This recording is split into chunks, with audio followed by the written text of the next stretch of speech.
This is The Monty Show, the truth in sports talk streaming. When you want unbiased opinions about your favorite team without the spin, all you have to do is find The Monty Show, streaming live and available 24 hours a day, 7 days a week on YouTube. And now, here's Monty. The Monty Show, live on your YouTube machine. How the heck are you? What an unbelievable weekend of football, both in the NFL and in college. How many dreams died over the weekend? How many TVs died over the weekend? How many Dallas Cowboy fans have thought to themselves, here we go again? Oh, I think a lot of them. Who's on the hot seat in the Big 12? Is Lane Kiffin overrated? Oh, my God, have we got a lot to get to today. And as usual, it's all presented by The Advocates, theadvocates.com. The best injury attorneys in the business, hands down. My friends, what I love about The Advocates is they employ empathy. They understand the situation you're in. They understand that the best service they offer you is peace of mind. They let you get back to your best version of yourself. They handle all the minutia stuff. They make sure that you come out of your accident with the best possible result. That's why they never ask you to reach into your pocket to pay the advocates. Chat with an attorney live online right now for free at theadvocates.com. Boy, what a weekend of football. And I promised on Friday, and maybe I'm outing myself as a damn liar. I don't know. But I promised on Friday we would not come in here and talk about Deion Sanders. We're not going to talk about Prime. I told you we were going to focus on Taylor Swift and Travis Kelce and the next natural steps in their relationship. That was going to be the entire show today. What are their babies going to look like? Will the mailman be involved? I promised you. But how do we do that when Coach Prime got exposed in Eugene over the weekend? Well, at least that's the narrative that the haters have put out about Deion Sanders and the Colorado Buffaloes. I'm struggling with this, and I know we've talked about this a lot on the show. Would love to get your thoughts in the comments section below, because I don't understand why so many college football fans seemingly hate Coach Prime and talked about how he was exposed, and the tweet machine and the Facebook machine and the Instagram comments talking about how we shouldn't say Deion Sanders' name again until they make a bowl. Okay, so one loss in September means we can never talk about your team again. One loss in September means that you're a terrible, overrated, can't coach anyway football coach. One loss in September means that you abandon your previous football school and your previous football players to get money because you're greedy. I heard all of that this weekend, that Deion Sanders abandoned Jackson State. He left Mississippi behind. It was a cash grab. To which I say, no, actually, you said that so loudly and so many people ran that narrative over the weekend that his former players and former administrators at Jackson State have all come out and said he laid the groundwork for them to grow. And he still supports the program and mentors his players. What is the vitriol? What is the hate, Jake, in your mind for Coach Prime Deion Sanders? Yeah, I just think a lot of people mistake Deion Sanders. I think a lot of people feel like he is a front runner, or maybe talks a lot of junk, or maybe is a little bit too arrogant. And I think that's where maybe he rubs people the wrong way. But my biggest thing with Deion and his relationship with, the haters or just the fans in general, even the media, is that Deion's been consistent on how he operates. It's not as though this version of Deion, was any different than the version at Jackson State. This is the same guy that you saw at Jackson State, building culture, taking kids and turning them into men, trying to create and help these kids do the right things. And they've been doing that. And I think the thing with Deion you have to understand is that people in our country specifically, college football fans, they love to stick it to people, right? So they love to say, oh, you talked all this junk, now you lost, now you got exposed, now you're terrible, you're an awful coach, you were a has-been, and it never was. That's what we love to do in sports. And I think that Deion Sanders is really quite aware of that. And that's why he's able to handle all this hate so well. But I also love the fact that no one wants to talk about Dan Lanning and how he's conducting himself. Dan Lanning is the guy who, 2 months ago or whenever it was, wants to roll up on the podium and be like, yeah, Colorado hasn't won anything, and they're not of relevance. Not a big reaction. I mean, I'm trying to remember what they won to affect this conference. I don't remember. You remember them winning anything? I don't remember them winning anything. That's it. Thanks, Coach. All right, appreciate it. I mean, he's not wrong. So if Colorado hasn't won anything, and essentially what you're saying there is, say, Colorado's not of relevance, they're not a good team, they haven't won anything, they're 1-11 last year. So if they're such a crappy team, then why did you feel the need to have your mascot roll out with your players in a hat and sunglasses? Well, and before the game in the locker room and all week long, he was talking about how Colorado's playing for clicks. But what else would he say? It's exactly the right messaging. You and I are 100% opposed on this. We had a little battle in our pre-show meeting today about this. I have no problem with anything that Dan Lanning said about Colorado before, during, or after the game. That's exactly what Dan Lanning should do.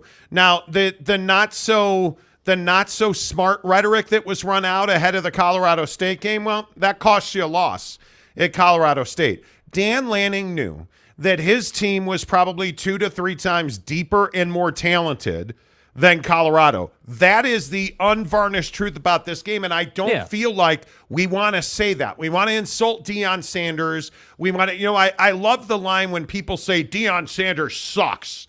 You don't coach at a university like Colorado and suck.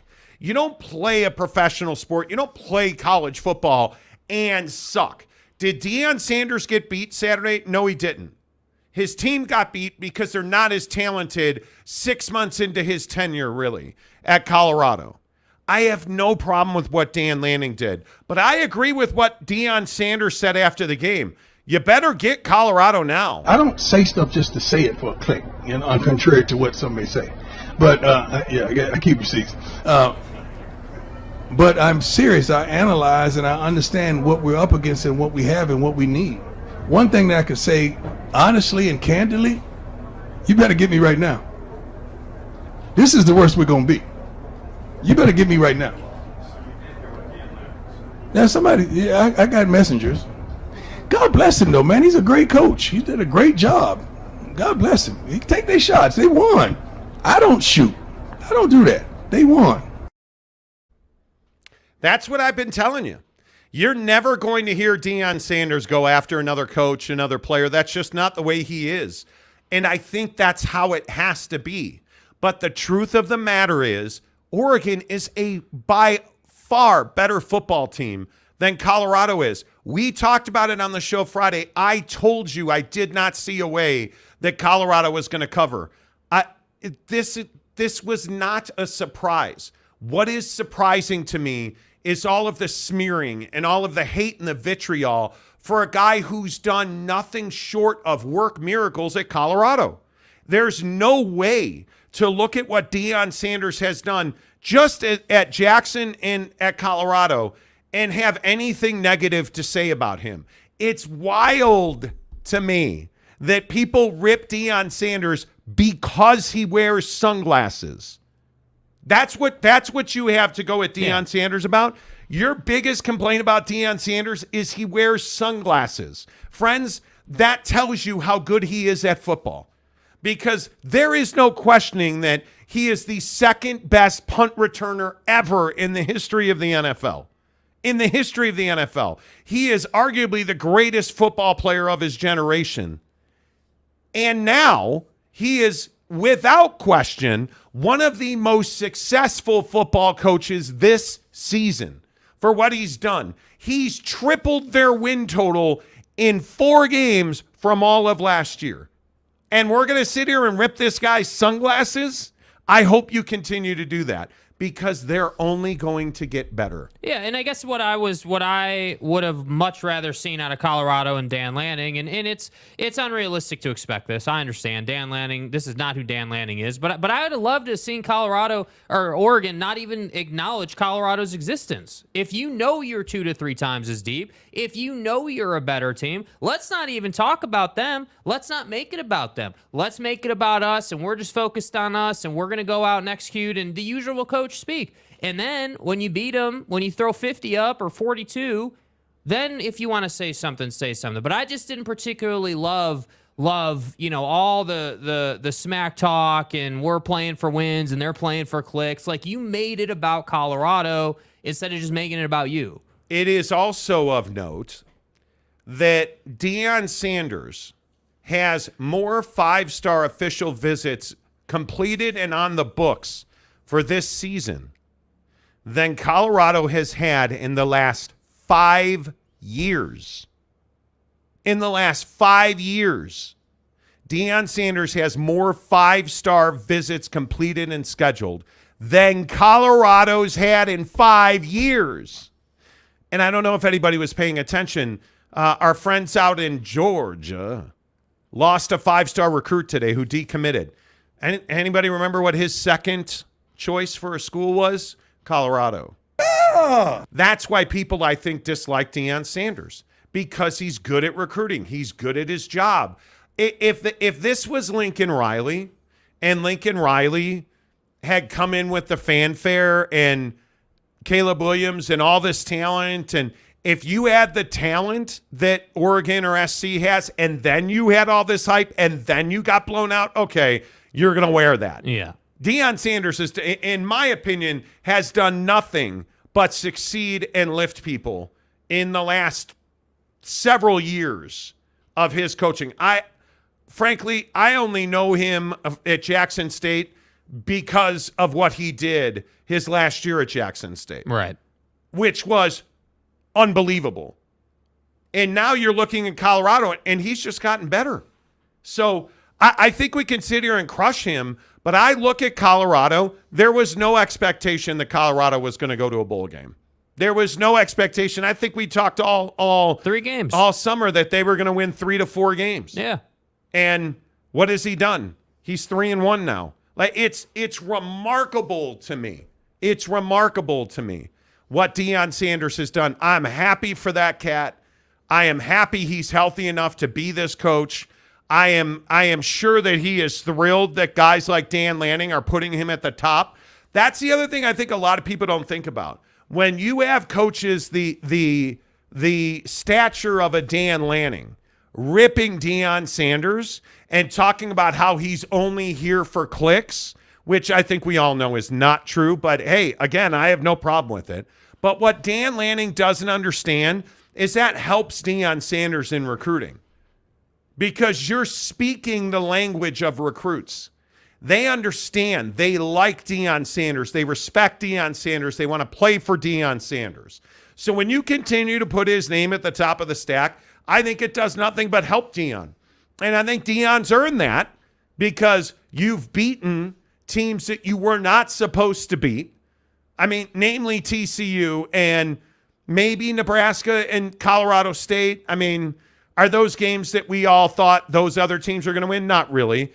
They had no business going to Fort Worth and beating TCU. Yeah. They probably had no business beating Nebraska. They probably had no business beating a game Colorado State team. But what are the facts of the case? If Deion wasn't there and that change had never happened, would they be 0-4 right now? Yes. I think there's a very good chance Colorado would be 0-4.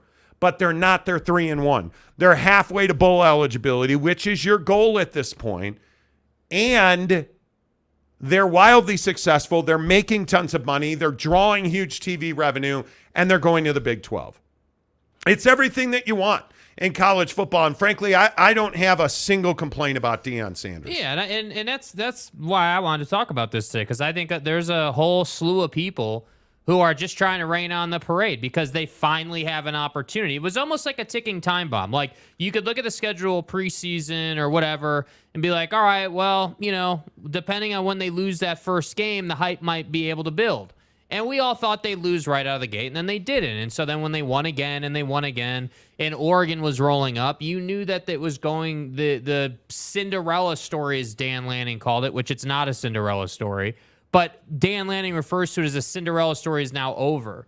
I got news for you, bro. The Cinderella story is just getting going. Yeah. Because when he gets better talent and he starts beating you repeatedly, and you're lucky you're going to the Big 10 and he's going to the Big 12, like, if you were to ever, like, if Deion sees Dan Lanning in a bowl game, let's say, in 2 years, dude, the heat around that game when Deion's actually got level talent would be incredible. Well, because you can't argue. I mean, you can. But I think it's almost inarguable that Deion Sanders and his staff are really good at coaching football players. Yeah. The level of performance that we're seeing at Colorado out of guys you don't even know is pretty remarkable. The fact that their lower level talent on this roster is competent. Are they good? No, they're not good compared to Oregon. But are they competitive? Yes. Are they competent? Yes. Do they know the system? Yes. Do they understand? Do they use fundamentals? Yes, they do. Can they run with Oregon? They can't. Can they throw with Oregon? They can. He's got a quarterback in Shedeur Sanders. Is he the dual threat that Bo Nix is? He's not. Bo Nix showed an entirely different level over the last 4 weeks at Oregon, which I think, unfortunately, now is the story we're not talking about. We're not talking about how great Bo Nix has been. We're talking about Dan Lanning running his mouth and Deion Sanders losing a game. Yeah. And that could be part of the offshoot.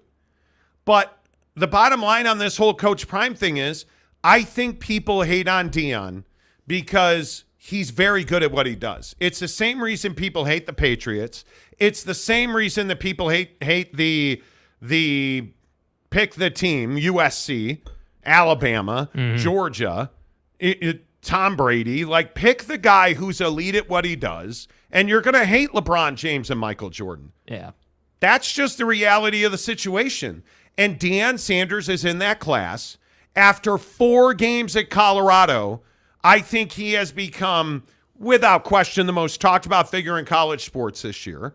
And I think he is at the forefront of conversations and on the tip of your tongue as a college fan. Yeah, and I think now we're all waiting to see what they do against SC. I mean, is this another, 50-6 performance? I mean, or is there some bounce back, and they're able to put up, 14, let's say, which I think would be a huge accomplishment against SC, frankly. Yeah. And I know Travis Hunter is saying that, hey, there's that video going around on, I think it's on Prime's YouTube, where, Travis Hunter texted Prime and said, there's no way I'm missing this game and I got to play. And so I love that fight out of Travis Hunter and this team. Obviously they believe, obviously they're bought in, but I just think the way your schedule has worked out here, you have this game with Oregon that had so much heat, and it's unfortunate you don't have a bounce back game, a get back game that you're able to have a chance to win. Because I think SC is the same conversation as Oregon, just worse. I mean, dude, if SC threw up 60 on you, no one would be surprised. They got the best quarterback in college football. Yep. You've got the best we're not surprised. What's going to happen the first time Deion wins a game of consequence? Think about it. Let that sink in.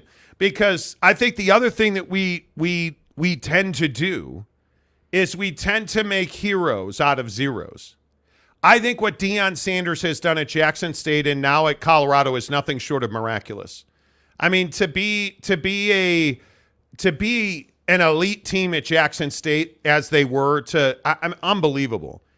But what he's already accomplished at Colorado, unbelievable. But the one thing I will say is Deion needs to win a game of consequence, a big matchup, an SC, an Oregon. He needs to be able to go into any stadium in the country and compete. That's not going to happen this year. Next year, totally different story. Right. When he's got a line, either offensive or defense, and he's got linebackers, look out, because that team's going to be very good. I think that's the one thing that we haven't seen Deion Sanders do yet. We have not seen him win a huge game. Now he's 4 games into his Colorado career. He's going to have multiple opportunities this year. But we have not seen Deion Sanders win a game of consequence. And once that happens, my friends, I wish you well, because I think the hype machine that is Deion Sanders is going to be 5-10 times more. And I think he'll be at Colorado for 5 years. If he stays at Colorado for 5 years, they're going to the college football playoff. Yeah. Because the level of player combined with the quality and ability of coach at Colorado, oh my God. Well, and I think even this year, you look at their schedule, and obviously, they're in the Pac-12 for this final year. After SC, you've got some opportunities. Arizona State's an opportunity. If you're able to beat a bad Arizona State team, that's a good look. Stanford is shown to be a little better than people want to give them respect for this year. I think that'd be a good look. And then this run of UCLA and Oregon State, I think, is a great tester. I think Oregon State is an outstanding test for this team. But I think that UCLA got exposed up in Salt Lake City. My God, did they get physically dominated in that game. And having the the ability to go back and watch that game multiple times and the highlights from it and the line play, UCLA got physically handled by Utah. Even for Chip Kelly, it's like you don't expect him to win physical matchups. Okay, fine, he's a finesse guy. They got physically dominated. Right. By Utah.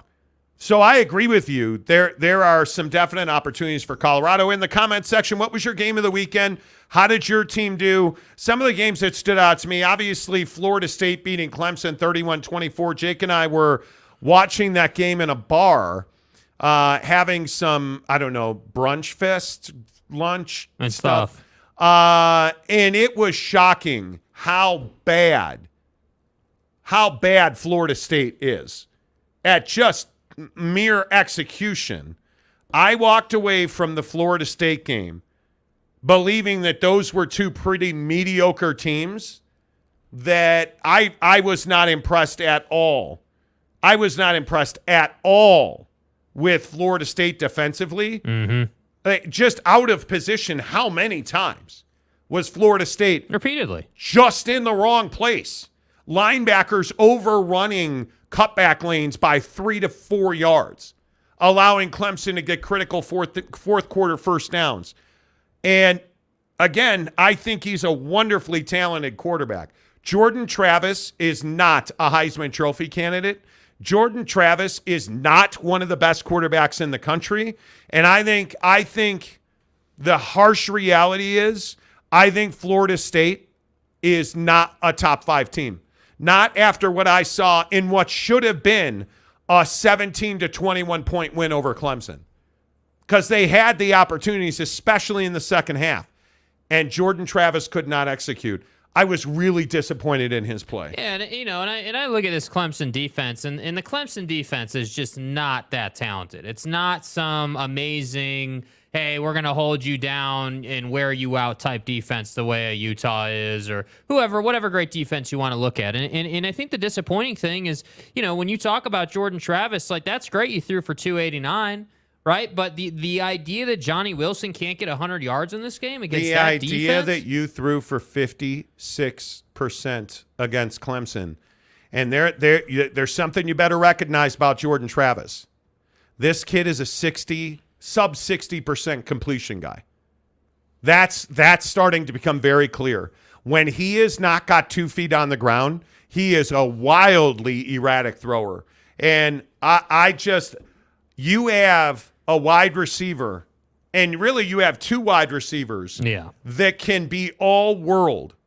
And in the fourth quarter, he could not find Keon Coleman or Johnny Wilson to save his life, and they were open. Yeah, and by the way, when he says he couldn't find him, that doesn't mean that he didn't try to complete it. No. He just couldn't throw it to it. He didn't make good throws. And we're watching this game. We're sitting here, and we're like, hey, Florida State, you're going to lose this game. You're going to lose this game. And if not for God bless his soul, Dabo Swinney and that crappy-ass defense, you would not have won this game. Yeah. And that's what's incredible to me. And then what do I get today? Old reliable Brett McMurphy putting Florida State number 1 in the country in his AP Top 25. I don't know why this team gets so much respect. I don't know why this team is being sold as like the best team in the country, because I don't even know that Florida State would, like, I think Texas would be Florida State. I think that they would not even be in the game against a Georgia or even Alabama. We got to get the good old Sabinator in that game, but the lack of execution, I think, is the perfect way to say it. They just didn't play well at all. What do I even say about Notre Dame? You know what? I need a buckshot first. I can't do Notre Dame. The absolute free pass Marcus Freeman and Notre Dame are getting today. No. But come on, not it's late one game. play. Not one play. It's late game. 2 plays with 10 men on the field. Notre Dame, our mother. Somebody should have given Marcus Freeman a buckshot. Because maybe he'd have thought more clearly. Because that's one of the That's one of the best parts about Bucked Up Energy, buckedup.com. Make sure you go and get your buckshot. Again, I apply this most in golf. When I'm struggling, I hit a buckshot. Sunday, I played the worst front nine that I have played at Canyons in Park City all season long. It was brutal. Hit a buckshot, hit the turn. It did not get better. But, no, I'm kidding. Actually, it did get better. I shot a 45 on the front, which, trust me, friends, is not good. And I shot, I think, a 37 on the back.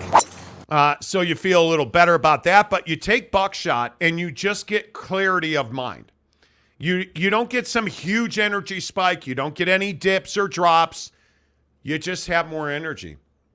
You feel more clearly. You can think more clearly. You know, we've talked about it in terms of, hey, I'm drowsy. I know I've got a long drive. Let me hit a buckshot so I wake up my mind. Hey, I've got a big pivot table, an Excel spreadsheet I got to finish, or a report, or a phone call, or a conference call. Whatever it is you need mental clarity for, buckshot's going to give you that lift in energy. It's 200 milligrams of caffeine. It is lovely. I love it. It is my go-to product every single day, right about this time on the show, and it just powers me until bedtime. Go get your buckshots now at buckedup.com. Use the promo code Monty20 to save 20% off at checkout. You guys, all you get at Bucked Up are quality products with quality ingredients that do exactly what they tell you they're going to do at buckedup.com. Okay, I've wasted as much time as I can waste. And I understand why you'd want a delay on this. I get it. I cannot for the life of me. I just can't for the life of me understand. Forget that Notre Dame didn't have 11 men on the field the last 2 plays for Ohio State. Right. Forget that Ohio State scored the game-winning touchdown by about, according to SportsCenter, I believe they said it was 3 inches. 3 inches. Yeah. Is how close it was for Ohio State and Notre Dame. Ohio State won that game ultimately by 3 inches. No, they didn't. They lost because of poor play calling and poor execution defensively all night long. You're in the wrong formations against the wrong sets. You don't shift. You don't audible defensively, and it costs you. And then you get down to the 2 last plays where you knew it, I knew it, Notre Dame, our mother knew it, your mother knew it. Ohio State was going to run that ball into the end zone. You burned timeouts you shouldn't have burned, so you couldn't call a timeout. Because today, Marcus Freeman straight up said, the head coach at Notre Dame, hey, we knew we had 10 men on the field, but we didn't have a timeout, and I didn't want to have a penalty for running too many men or being offsides or what have you. And then what was his explanation? Marcus Freeman came back and said, yeah, we knew we had 10 men on the field for those last 2 plays, but we couldn't fix it. We've now put into our system a hand signal to have a guy jump offside. It's amazing to me that, number one, your players are not well coached to the point where they wouldn't recognize that they only had 10 men on the field. Because I've watched the plays 1,000 times, and there's nobody jumping up and down saying, hey, we're missing a D lineman. Hey, we're missing a D lineman. Nobody's doing that. They're not set up to stop the run on the goal line. And ultimately, Ohio State scored by 3 inches because Notre Dame didn't have the right personnel on the field, and what was missing? A defensive lineman. And what do we get today? Ah, shucks, bro. It's a learning opportunity for Marcus Freeman, the guy who was always way in over his head as the head coach at Notre Dame. My fucking ass. It's Notre Dame. It's not a Southern State directional school. It's not a technical institute. It's Notre Dame. You got to be better than knowing you have 10 men on the field, 2 plays in a row to decide the game, and having no idea what to do besides suck your thumb on the sideline. Be better, but you're not because you're not. And Notre Dame continues to rise to the level that they set for themselves, which is mediocrity and anything but awesomeness. And I am no Brian Kelly apologist. And he certainly has been Notre Dame Brian Kelly at LSU, losing games you should never lose. But Brian Kelly's going for 2 points to beat Alabama. And Brian Kelly has got LSU going in the right direction. Is there anybody sitting here right now who can tell me Notre Dame's going in the right direction? Yeah, I mean, it's hard to say that. There's no question it's hard to say that. I think if you were to ask a Notre Dame fan, they would characterize this game as a hard-fought game. That you lost because you had 10 guys on the field at the wrong time. But I want to make this clear. Yeah. That's not why they lost the game. And I agree with that. I mean, you lost the game because you are not disciplined enough. You are not well coached enough. You are not. Your defensive play calling on at least half a dozen plays was bad in the fourth quarter. They look like a coaching staff who didn't know what to call, who didn't know what was coming, who didn't know what to do, and didn't have the right personnel sets on the field for a good part of the fourth quarter. It's inexplicable, and I am a lifelong Notre Dame fan. Right. And I'm just going to keep saying what I've been saying since Charlie Weiss. Until Notre Dame holds itself at just ultra accountable levels, you're just going to keep being this guy. Congratulations. Hey, man, the Alamo Bowl, no shame in that. The Holiday Bowl, no shame in that.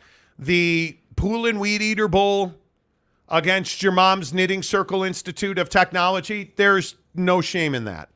Congratulations. Because that's who you are. Right. You're not special Notre Dame. You're not unique Notre Dame. You're not Alabama. You're not Clemson. You're Ohio State. And what's Ohio State this year? Pretty mediocre. Yeah. Pretty mediocre. Ohio State's not special. And I'll just keep pointing you back to the show on Friday. What did I tell you this game was going to be? A bunch of dudes running their faces into each other. And Notre Dame would have the ball in the fourth quarter with a chance to win the game. And what happened?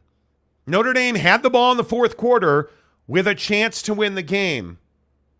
And you couldn't execute. You want to kick field goals all game. You don't want to score touchdowns. It's wholly unforgivable. Yeah. No pun intended. It is in its entirety unforgivable, the way that Notre Dame performed. Yeah, and I think that your point about them not holding themselves to a high enough level, I think is spot on, because again, you don't see this kind of mistake out of major players in the college football playoff. You don't see these kind of mistakes amongst the big boys. And again, watching this game, sitting here watching Ohio State just chop away in the run game. We're just going to run it down your throat, and we're going to have our leading back, Henderson, run for 7 yards on average. Like, you can't have that happen. And that's what's incredible is, like, even though they were running for 7 yards a carry, even though, Kyle McCord is 240, like, you were still in position to win the game. And then Marcus Freeman in his post-game press conference, I think it was his post-game press conference, a reporter said to him, hey, well, the Louisville game's at night, and Marcus Freeman's like, he has to look over to a media person, and the media person's like, yeah, it's at night. Marcus Freeman doesn't even, how do you not know your next game? Pray for us. This is my penance. I'm a Notre Dame football fan because I am a self-deprecating masochist. I don't know. I mean, is it, and again, I agree he should know what the next game is, but is it unfair to judge him harshly in the moment after the post game? Yes. Because I feel like there are like two types of coaches in college football. You have the coach in college football who, is very much in the moment. Hey, we're not looking to next week yet. We got to watch the tape. That type of situation. I mean, Nick Saban said something similar. Like a reporter asked him about a specific play, or I think the O-line play actually. He was like, "Well, I can't answer that. Got to look at the tape. X, Y, Z." And then you've got Freeman who gets asked about, their next week's game and it being at night and looks clueless. And it just was so fitting after the way you lost that game. And I agree, that single play didn't lose you the game. But just that's the headline you're writing by having 10 guys on the field at the goal line. And the difference is you don't have the cakewalk. How is Michigan the number 2 team in the country this week? Yeah. And if anybody wants to explain this to me, I'm here for it. This is hysterical. And there's a couple of things that you probably really need to look at here. Anybody want to explain to me how Michigan's the number 2 team in the country? Above Texas. And if you also look at like SC's 8th, Oregon's 9th. Oregon is 9th. But wait, Notre Dame Deion sucked. Notre Dame just lost to Ohio State. And Notre Dame stayed 11? How, like Alabama's 12th, you beat Ole Miss in SEC game? A conference game of consequence, and they're 12th? It's remarkable to me that you have an undefeated Oklahoma team at 14? At 14. And the real travesty in this whole thing is, look at Washington, who I think I could make a real argument that behind Texas, Washington's the best team I've seen this year, and they're 7th. Yeah, well, we know why that is. And they're 7th. Yeah, nobody's watching. Nobody cares. Nobody's watching. Nobody is watching the Pac-12. Yeah. Nobody is. I think voters were happy to. Well, and let's be clear. The only Pac-12 that's being watched is Deion every week up until this week. Right? Like, obviously, people were thrilled with Deion, and he was setting viewership numbers.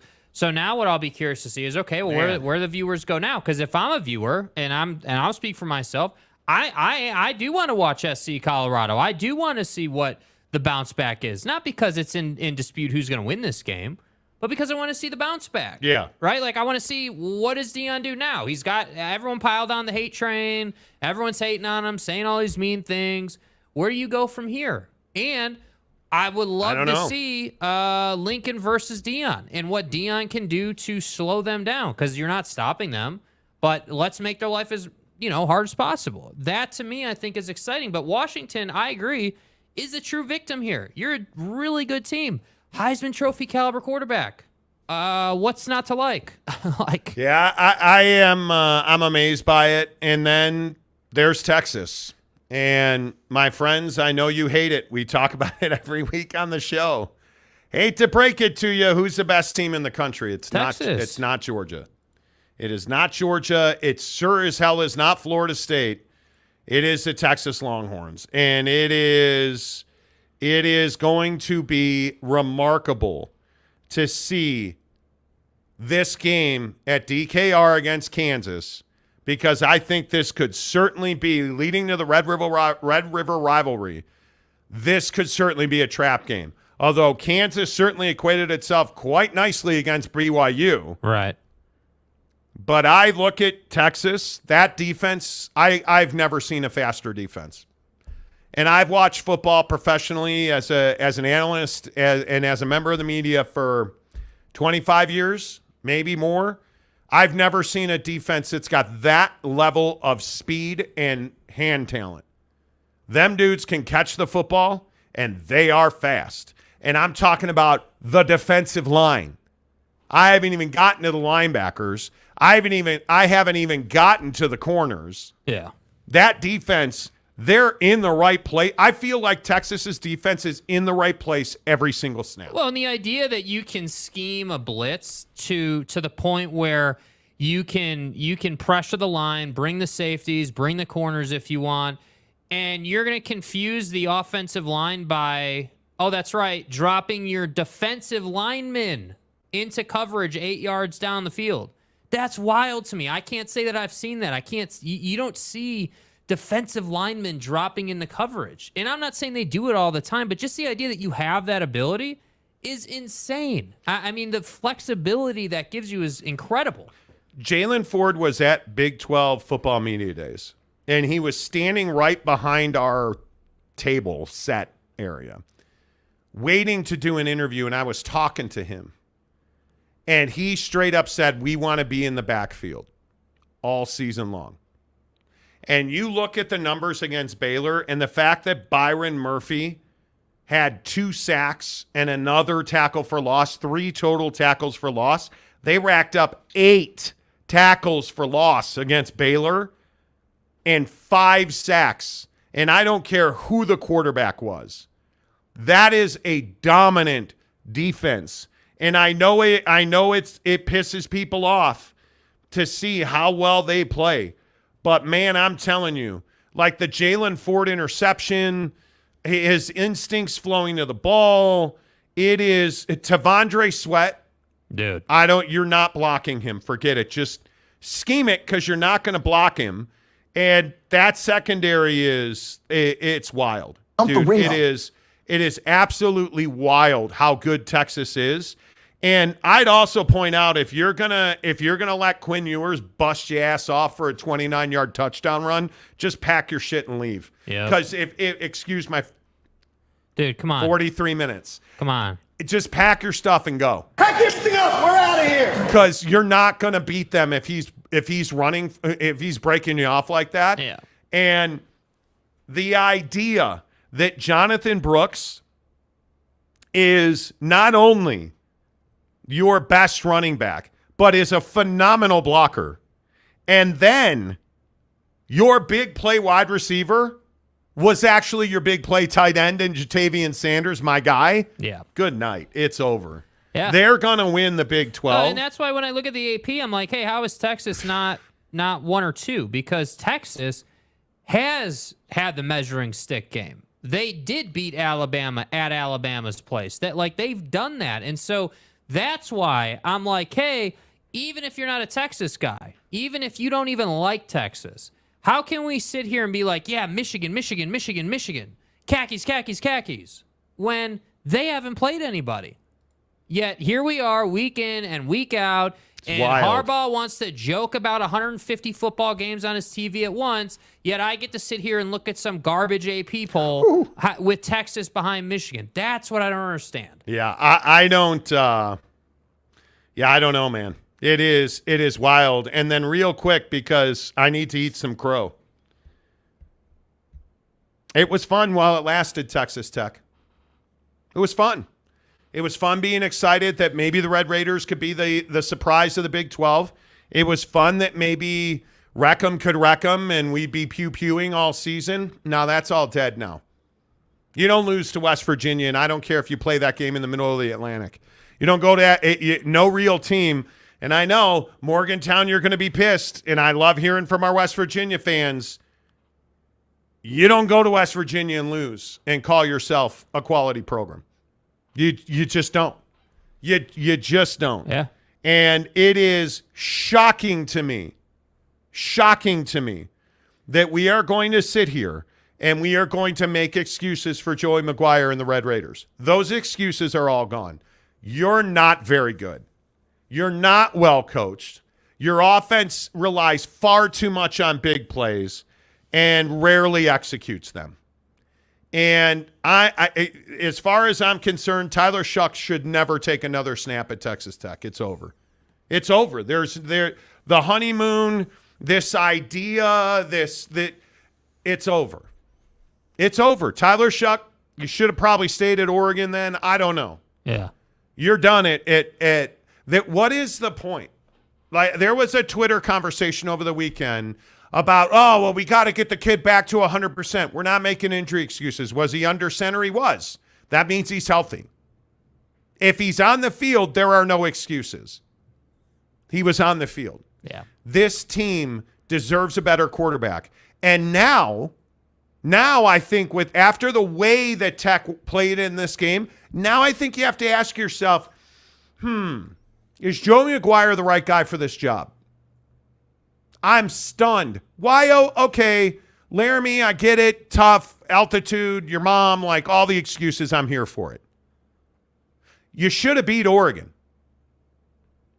And even though I'm here for it, you should have beat Wyo. You were in position, really terrible play calling on the defensive side of the ball in both fourth quarter and overtime. Killed you against Wyoming. Seriously. But now you went to Morgantown and you lost to the guy who's supposedly the laughingstock. Is West Virginia the laughingstock or are you?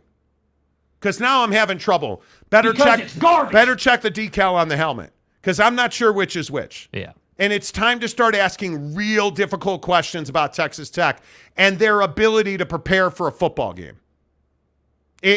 No more excuses. No more nice talk. No more, we'll get them next time, coach. I mean, you should be 4-0 right now. Like, let's be real. And you were in position. And listen, Joey McGuire's a great story. High school coach, Texas Tech, great story. Yeah. But it's only a great story if you actually wind up getting laid after prom. And I don't think that's where Joey's going. I don't think Joey's going to prom. No, he's staying home and playing board games. Okay, I feel better. Every team that I at least observe, just please win one game. Like I had no joy. And I remind you, I'm also a Chicago Bears fan. Texas it's garbage. Texas Tech is better than the Bears. Yeah, did the Bears play this weekend? Because I didn't see any. Can Joey McGuire please go coach the Chicago Bears? Dude. All right. Business to attend to. Less of us, more of you. Let's start. Why don't we start with a couple of new members on the show today? Okay. G. Lee. Let's go, baby. G. Lee, good to see you with the Baylor logo there. There's another guy in Dave Aranda. Probably ought to book your U-Haul, Dave. Just saying. John Hamm. Let's go, John. Good start to the week here. One of my favorite actors. Glad you watched the show. Yeah. You don't even know who John Hamm, the actor, is. Yeah, I do. Okay. You know, that's fine. Aaron Wilson for $2. Ooh, Aaron. Ooh, yeah. Do you want to refund? Yeah. I have been saying these exact things on Twitter, Aaron Wilson said. Dude, it's rough days. It is rough days at Texas Tech. Yeah. I'm always okay if you lose games. Everybody's going to lose. But no, and let me talk about Notre Dame instead of Texas Tech, but I'm going to say the exact same words. When you know you have 10 men on the field for 2 plays in a row that will decide the football game and you don't know how to handle that, you probably shouldn't be coaching at Notre Dame. Well, that's the issue, isn't it? I mean, he said it. You took me out of context, bro. It's in your press conference all over Twitter. Marcus Freeman said, I knew we had 10 men on the field, but I didn't have timeouts and I didn't want to take a penalty. Don't play intramurals, brother. Okay, well. So instead of taking a penalty that, puts it on first down, but they're not getting yardage out of that because it's goal line situation. Okay. You don't want to take a penalty. Mm-hmm. You don't want any kind of delay or any kind of issue. Mm-hmm. So let's just lose the game instead. That makes a lot of sense, Listen, dude. Instead of taking a penalty, take the next train out of town and don't ever come back. Please. You're not good enough to coach at Notre Dame, Joey McGuire. Wait, I kind of... It's real. Next wagon. Real. Take the next wagon out of Lubbock. Take whatever you... Yeah, and take your tortilla with you.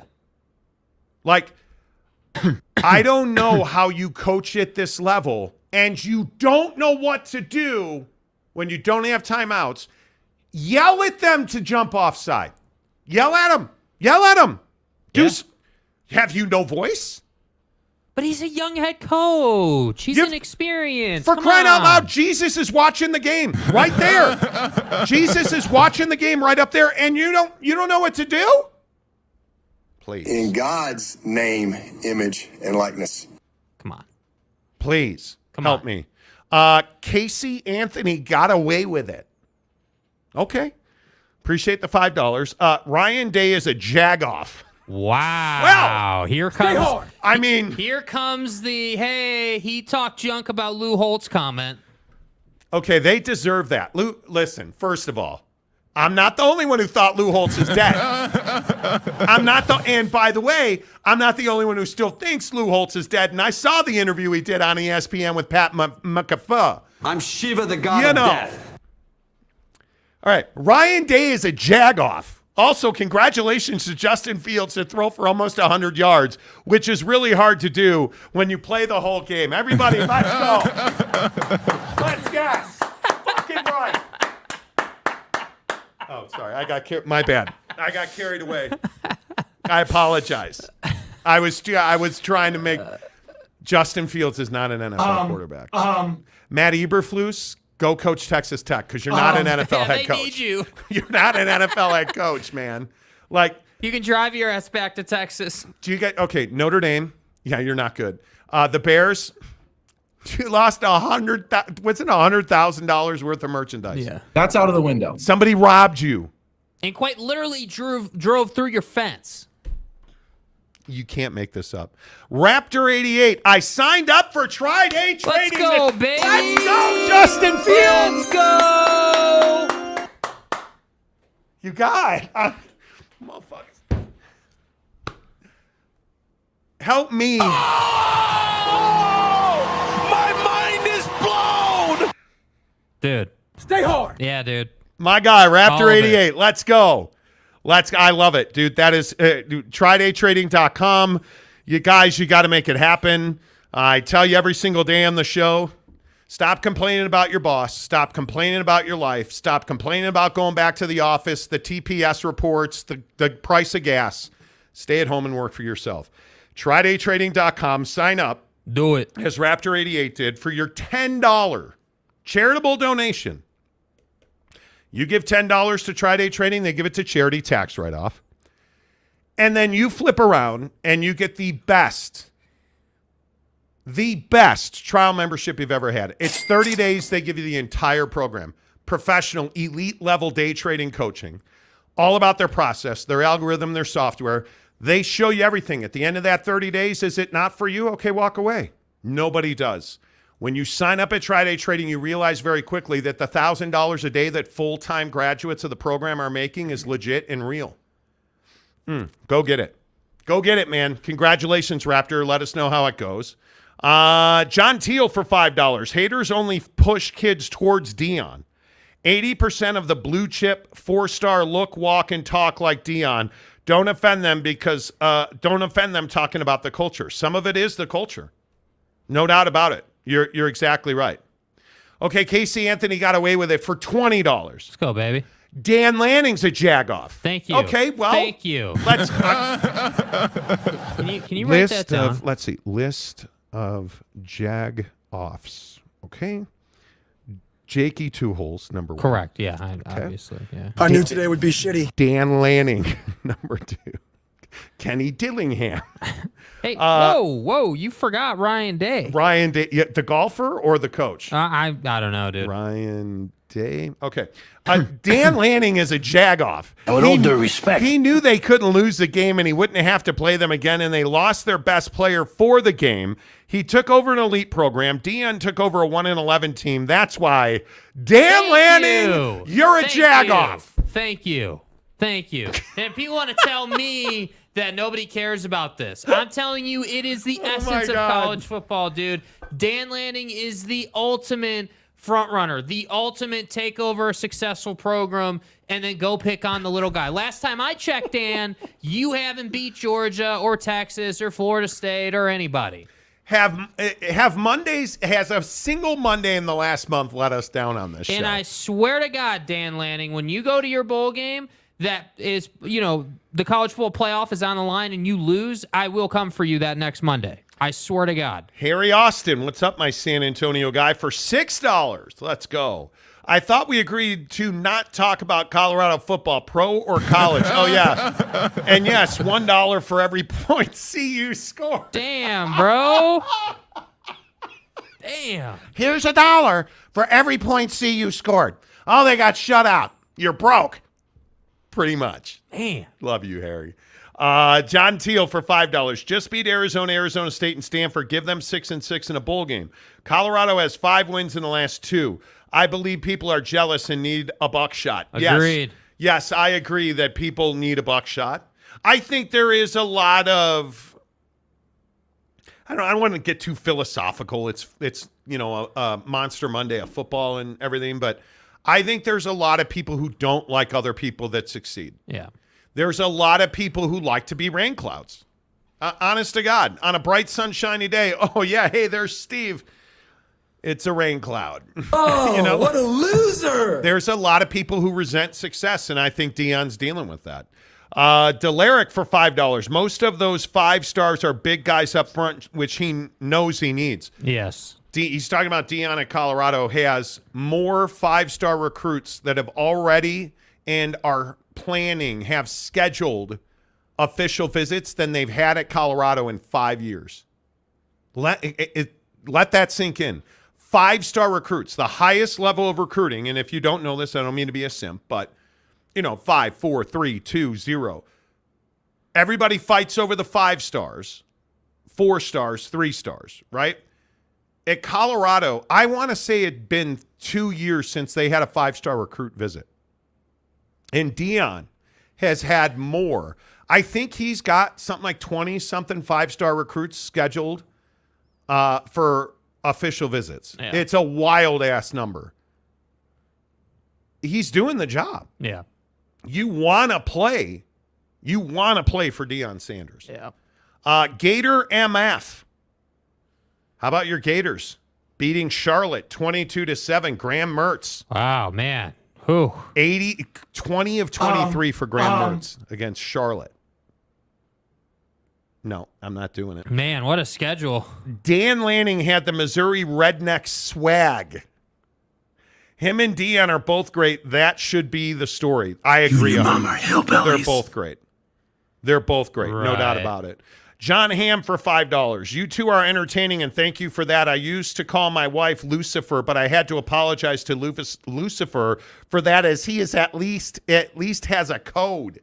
God damn. I'm Shiva, the god of death. It's funny. We were talking to a lawyer friend of ours who handles divorces about prenups the other day. Yeah.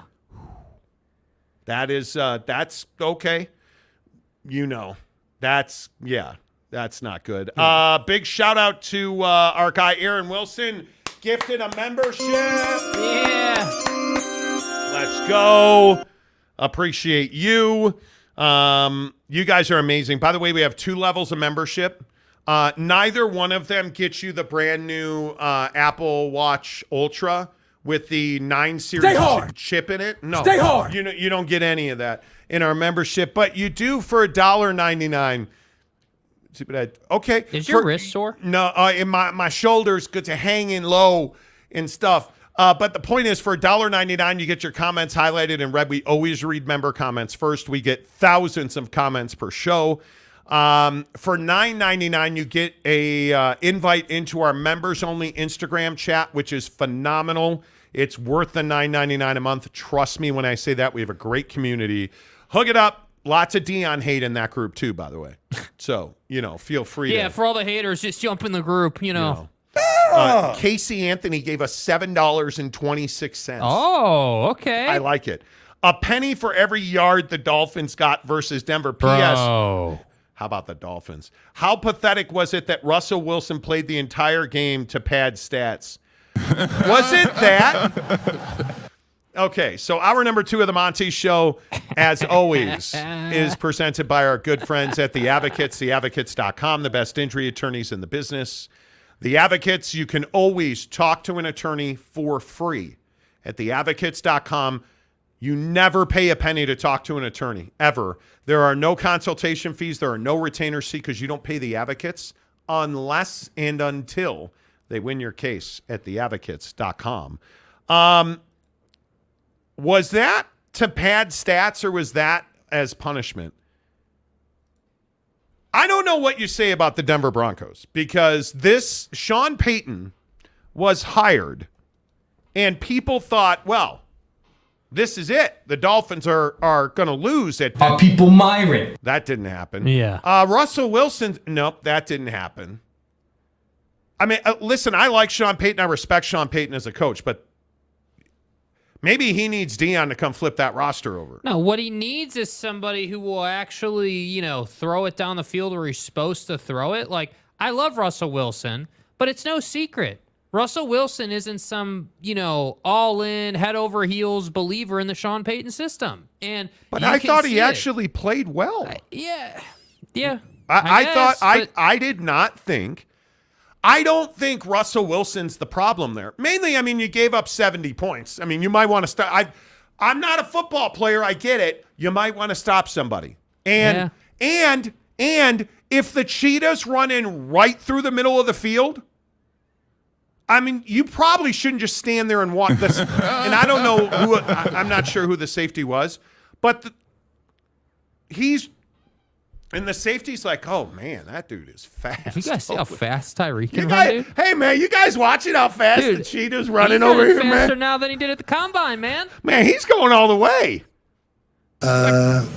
If you want to watch the game, no, I'm not going cliche. Buy a ticket, dog. Devon Achane running for 203. Who? I'm sorry, who that? Devon Achane broke off the Denver Broncos for 200 yards. They ran for 376 yards. They put up 700 yards of offense. And I know let's get crazy. Mm-hmm. I'm going to say Russell Wilson's not the problem in Denver. Right. You may want to tackle somebody, dude. I think they have a long way to go there. I think the most shocking, and I would love your NFL takes as well, because I do want to keep mixing in college and NFL. Am I the only one that's stunned about that loss? Was not the most shocking, the Denver loss. The Dallas Cowboys going to Arizona and getting handled. Oh, you mean the Dallas Cowboys doing what they do best, right? I mean, isn't that what we get every year? No. Hey, they're a great team, and then they lose a game they shouldn't lose. They are truly a great team. Well, but I think this is a team that has a little bit of a hey, one of our leaders is out for the year. What do we do now? But okay, I'm not trying to be too harsh here. That's an excuse, is it not? I mean, isn't this is the NFL where it's week in and week out and next man up and like, hey, I mean, how many days do you need to be past that or to accept that? Dude, the Arizona Cardinals ran for 222 yards in that game. Yeah, and that's not because they're good at running the ball. That's right. This is an elite defense. I think they were trying to cover for Trayvon Diggs. Like, to lose that caliber of defensive back. I'm not trying to make excuses. You are correct that the Dallas Cowboys always have that bad loss in them, and it's usually once a month. Yeah. This was different. I mean, Dak Prescott, he's not what's wrong with the Dallas Cowboys. No. And Tony Pollard is not what's wrong with the Dallas Cowboys. I think they're a little under-talented at the wide receiver, certainly. But I look at that defense, and I am stunned at the lack of coverage ability against the Arizona Cardinals. Yeah. Like, just opening up the defensive line for runs was shocking. Yeah. It was. I'm open to the idea I'm naive, but my God. So I was surprised that they were losing to the Cardinals, but then I said, wait a minute. This is what this organization struggled with for years. Yes. Losing a game, and whether it's now in September or whether it's in, December and it's got playoff implications and it's a game you really shouldn't lose, but you did. Like, it's the same concept. And this time, I'm not even telling you it's on Dak. Dak played fine. Pollard played fine. Michael Gallup and company played fine. How is it that you gave up that much to the Cardinals, man? Like, and it felt like the offense, while the stat sheet says the offense played well, this is not a good game offensively out of the Cowboys. I mean, this is an offense that's capable of 30, 35 a week. And you put up 16 against this defense. And so, sure. Kazir White was awfully good for Arizona. I mean, if you look at their defense is not great. But the two guys that really, if you look at it, the two guys that really stood out for you, I think Marco Wilson and Kazir White, those two guys, I felt like we were watching, they were the only two on defense for Arizona. Yeah. They played well. Yeah. And you're talking about a defense that's, they've traded some guys, dude. Let me throw this out there to Oklahoma and Big 12 fans. Is CeeDee Lamb disappointing? I'm starting to lean that way. Because I watched probably too much Cleveland Browns football. And Washcloth Man actually had a game. And there's a wide receiver in Cleveland who notably used to play for Jarrah, and Jarrah didn't want to pay him. And CeeDee Lamb is the guy that's supposed to step into that spot, and I don't know that he has. And I look at the way Amari Cooper plays for Cleveland. Yeah. And I look at the job that Deshaun Watson did, and I am a little surprised that they dropped 27 on Tennessee. And Deshaun Watson, this is the first game I've ever watched from everybody's favorite massage booking patient. Right. Customer. Right. And stuff. He looked fairly a competent quarterback. And I think that if he can keep himself together, and if he doesn't start, again, collecting mass amounts of washcloths, and he focuses on football. Ain't no reset. If this dude does that, you're gonna compete for the division. Yeah. And I'm not even all kidding aside. Am I the only one that's shocked by the way Deshaun Watson looked yesterday? Yeah, definitely a step in the right direction. No doubt about it. Obviously, like you just said, this is the first time where you've been like, hey, there's some shades. There's some semblance of the guy that we thought we were getting. And again, it's not like he, blew your doors off and threw for 350, but you look at the numbers. No, but he executed. He put the ball where it needed to be. Time and space. Yeah. And again, you look at the receiver room, right? Cooper's got a nice game, 116 yards. Peoples-Jones, Njoku. even Kareem Hunt even had 2 receptions. They had a nice week. Now they need to do it again. But you look at the division, Kenny Pickett, kind of surprising in Pittsburgh, that they went to the desert and then hung out in Kansas City all night. But did you guys hear about that? The Pittsburgh Steelers flew from Las Vegas, had an engine malfunction, landed in Kansas City, and sat on a plane for 12 hours. And probably are just now getting to Pittsburgh. Wild. But what we saw out of the Steelers last night on Sunday Night Football was a little surprising.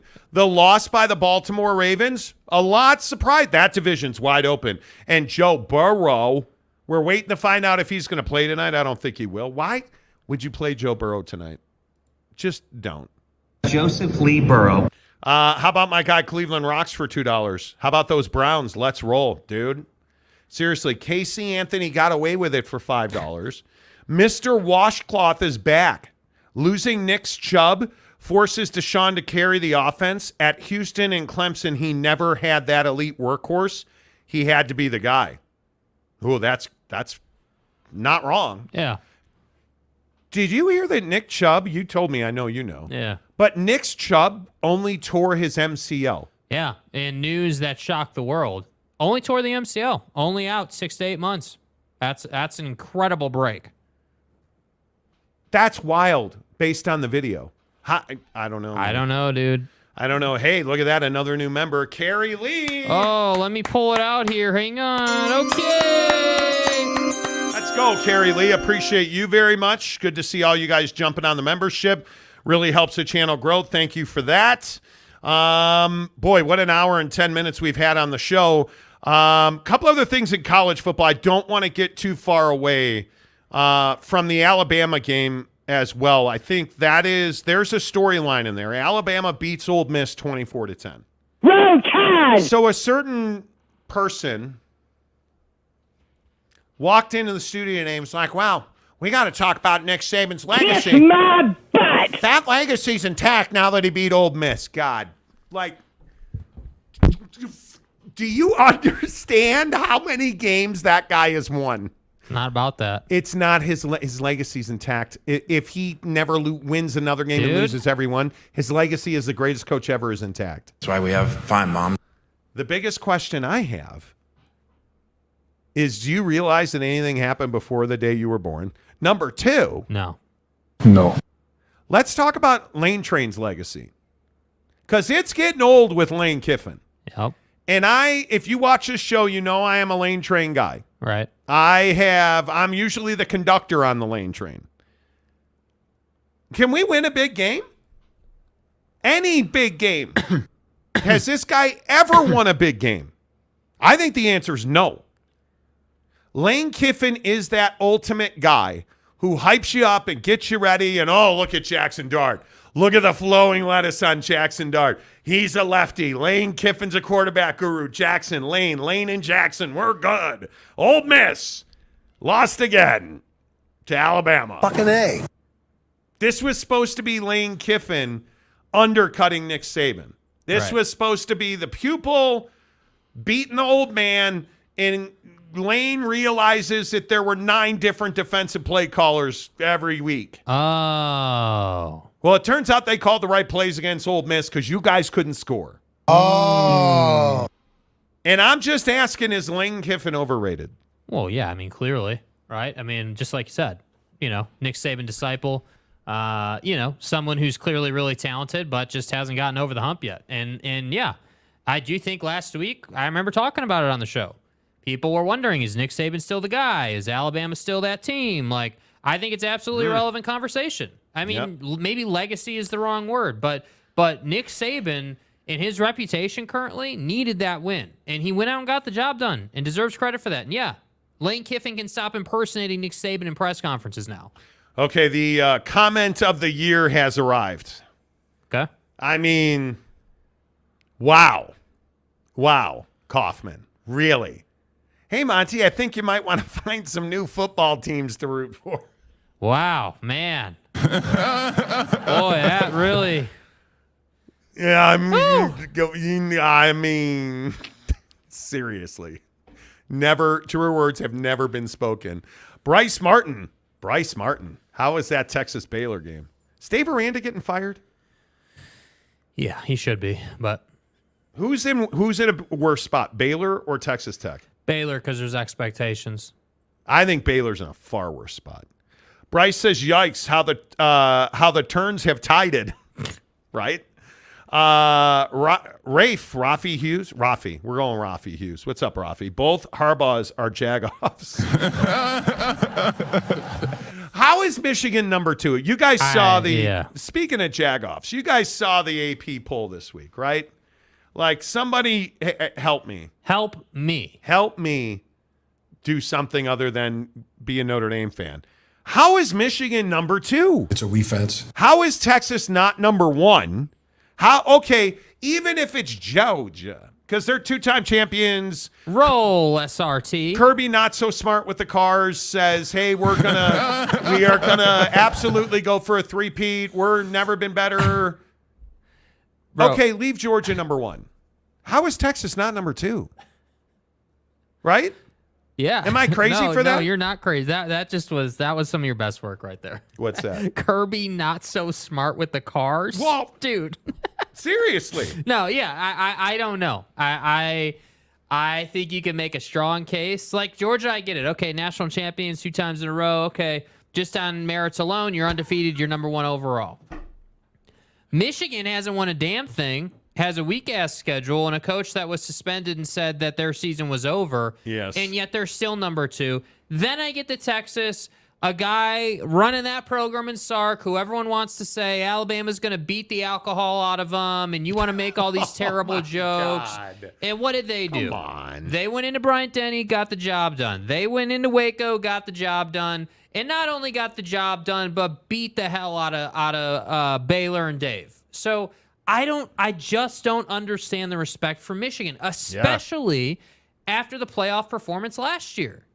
You can't lose that game, bro. You can't if you are a legit team. Your first chance to shut up the haters. And yet, what do? You lose that game, and we still get to sit here and talk about how you're a mediocre team that gets a free pass every single year. Jeremy Callahan says, Ole Miss coasts on SEC chest-pounding BS reputation. Well, I'm here for the SEC hate, totally. J.K. Marshall, Lane is the same class as every other SEC coach save Saban and Smart. Truth. You're not wrong. Bryce Martin, difference between Texas and Ole Miss. Both have up 24 to Bama, but only 1-1. Ole Miss does not have an elite offense. Unfortunately. Well, Jackson Dart is running for his life every single snap. Did you see that play where his helmet popped off? Yeah. Oh, my God. Yeah. Come on. Jim Choi, Lane goes to Alabama, he'll win a natty. Well, man. You know who I'm interested in going to Alabama? Josh McDaniels at the Raiders. Roll Tide! Tell me he's not the next offensive coordinator because he's getting whacked at the Raiders. Yeah, 100%. Right? Yep. Tell me he's not the next offensive you coordinator in can't- Tuscaloosa. Dude, you can't be so bad that Devontae Adams is like, hey, like, we got to do it this year. Last year was work on it year. This year is do it year. Like, yeah, dude, did you guys hear you this? Can't have that, dude. The Raiders are raidering. And I am a casual observer of the Oakland Raiders, but these are not the Oakland Raiders, and you have to go no further than these comments from one of the best receivers in the NFL. We got to be real with ourselves, man. When we get these these opportunities to come after, watch tape together and do these constructive things, we got to get something out of it. And that's not just talking and doing all of that, but it's about putting it to action, figuring out what's wrong and doing something about it so that when we go out there the next time, it looks different. It's not supposed to just be a week of just talking about shit. We got to go out there and do it. And that's the theme of this year is doing it, not just talking about it and figuring out what we need to do. We did all that last year. This year we got to be about it. Ooh, It's gas, dude. Ooh. So if you're ownership, how you not whacking? And now Jimmy Garoppolo has a concussion. Jimmy Garoppolo in concussion protocol in doubt for next week. Yeah, glad Jimmy G filled his quota of games this year. And again, I will just ask the question, why did you let Derek Carr go? Because Derek Carr is better than Jimmy Garoppolo. Yeah. By the way, Derek's got a busted AC joint, so he's week to week, according to the Saints. Why did you let Derek Carr go? I said it when it happened, and everybody laughed at me. It's a mistake to let Derek Carr go because Derek Carr is better than an always injured Jimmy Garoppolo. Yes. And I still to this day don't understand why you let him go. Yeah. But, hey, you know what? All due respect to Fresno State. Jeremy Callahan says Baylor is worse off by miles. Brandon Butler, being a Chicago-born sports fan should require a safe word. My guy. Like, seriously. Okay. So that's how it's going to be. Cubs are doing everything they can do to screw my life up. No. Hey, never mind that we just renewed our spring training season tickets. No, you don't worry about that. No, friends. No. Just forget the playoffs. I'll be over here crying in a corner, and I swear to William Wirtz in heaven, if Connor Bedard gets hurt for the Blackhawks, I am quitting nothing. I am shaving nothing. I'm just telling you now. I will do nothing if Connor Bedard gets hurt. You mean the next Patrick Kane? Stop. Badass $377 for $5. I'm sure you are. The new pack has 3 teams in the top 25 with Oregon State, Washington State, and you ready? You guys ready? You ready? Fresno State. The new pack. The new pack. Pack. The 2. NP. The NP. Thank you. Yeah, the NP. Yeah. Pack 10. Pack 10. Bryce Martin, Texas should be the best team in the country. They are well-rounded, no real weakness, and they could have scored more. Yeah, and Bryce was at the game in Waco. All hat, all cattle. Dude, I'm telling you, Texas is the best team in the country. That He defense. has our full respect. How fast is that defense? How fast is the defense? How incredible are the hands on your running back room? Like, wild. Dude, that catch along the sidelines by that back, can't remember his name off the top of my head. One-handed catch, runs up the sideline, gets a first down, and then, just casually as you're stepping out of bounds, you go ahead and truck one of the Baylor guys. Like, dude, we're just better than you. I mean, that's what it reeked of. And you knew Texas was going to beat up on Baylor, but I agreed with what the broadcast was saying. Dude, Baylor didn't have any fight in them. It's okay to lose to Texas, but They quit. But I agree. They just quit. They did not have anything left. And the Jonathan Brooks hit you're talking about on the sideline was just icing on top of that. Yeah. And I mean this in all due respect to Dave Aranda. Baylor football carries Dave Aranda's personality. It's boring. It's not exciting. It's very vanilla. And that's it. Like facts. She's not hot. She's like that's it. That's Baylor football. That's it, Skippy. Vanilla, boring, not exciting. Yeah. You know. I don't know. It used to be okay for Dave to be that way because his Baylor teams want to just punch you in the face. Like last year, Baylor, even though you were losing, you were still beating teams up. You were still grinding teams. Stop the presses. Oh, dear. Oh, my. Now, James, who is the noted curator of the mullet on this show. Oh, dear. Oh, my. Who, when you say Mike Gundy's name, Stay hard. his ears perk up. I'm a man. He paid us $5 not to make an Oklahoma State comment. Where are we at in society today? The hell is this? But to break many, many unwritten rules in Okie State Makes lore me want to puke. by complimenting Texas Longhorn football. Whoa, dude. I was in Waco for Baylor and Texas. Quinn Ewers looked like Colt McCoy running the ball. Texas looks really good. It's the fucking vernal equinox. Which is not, what happened here? What? Is it because I think the first day of fall officially arrived or whatever? Are you feeling okay? Have you been to the doctor? Perhaps you need to, The coronavirus. pop a Lortab? Something. I don't know, my man. But I'm a little concerned you just paid to say something nice, and I'm not going to refund you. Don't ask. You paid to say something nice about Texas. Better send those refunds. Dude, Now, are you okay? Would this have anything to do with the fact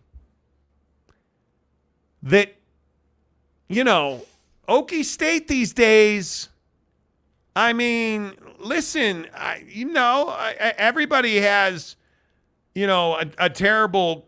And, pardon me, Mike? What's worse? Going to Morgantown? Mike? Or going to Ames and looking like a dickhead? Because it's garbage. Because you look terrible at Iowa State. How, dude? Help me, Mike. They have more players suspended for God. gambling than you have active quarterbacks who are competent. Like, are you serious? You went to Ames, Iowa, and you got boat raced, my Dude, guy. And then you paid a comment about Texas? You went to Ames and got the ass whooped. Bro, dude, Gundy deserves better than this out of Okie State Nation, dude. At least give the guy a beating over this. How? Dude, how? Iowa State, dude, how? How does this happen?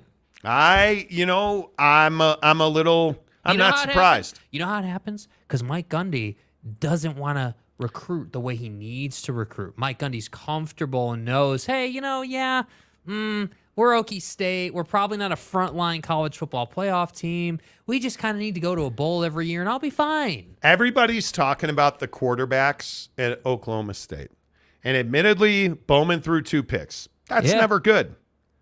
When are we going to start talking about the fact that they threw for 348, put up 422, and had 35 minutes of possession? I mean Iowa State football.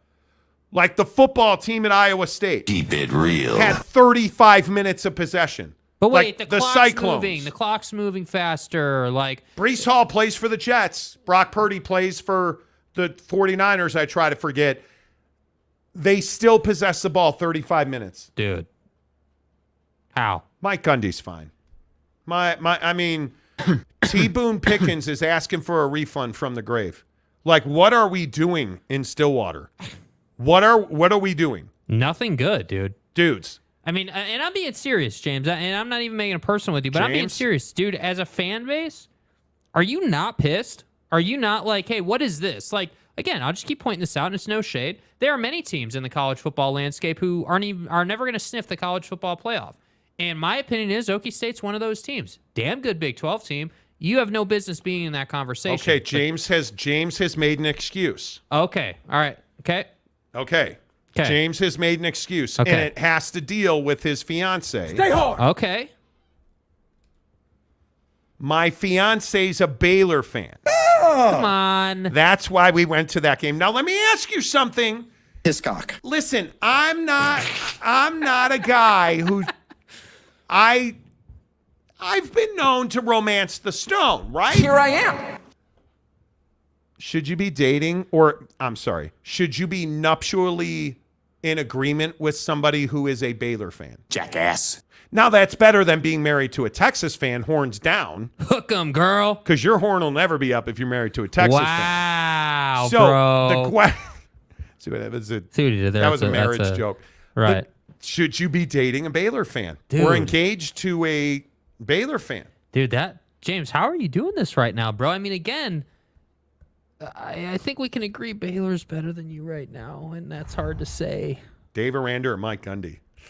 Bullet. Honestly, seriously, I would take Gundy just for the attitude alone. Bullet. At least with Gundy, I know I can get some attitude and some try hard. Listen.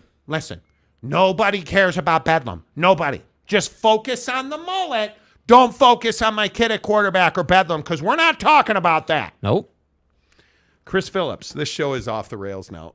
Chris Phillips. Oklahoma State losing to Iowa State is far worse than Texas Tech losing to the Mountaineers. Dude. And then Jeremy Callahan right behind that. Please stop talking like Iowa State and West Virginia are the Cal and Stanford of the Big 12. Iowa State played in a conference championship game more recently than Texas has. You got more dudes in trouble at Iowa State for gambling. They don't bro. That program is in shambles, bro. You dude. spent more money suspending guys than bringing them in on visits. You're paying your general counsel more money to cover this gambling thing than you are. By the way, Neil Brown. This is a good win. God damn, dude. Okay, now. So wait. It is time on the show, and we set specific time apart. Every time that West Virginia wins a game, we eulogize the West Virginia fan base because Neil Brown is one step closer to not getting fired. God. Right? He's one step closer to keeping his job at West Virginia. Joey, dude, please, bro. Help me, man. Help, Mountaineer Nation. There's no way that Joey McGuire is getting fired. God. But Joey, turning the screws on West Virginia fans like that by going there and losing.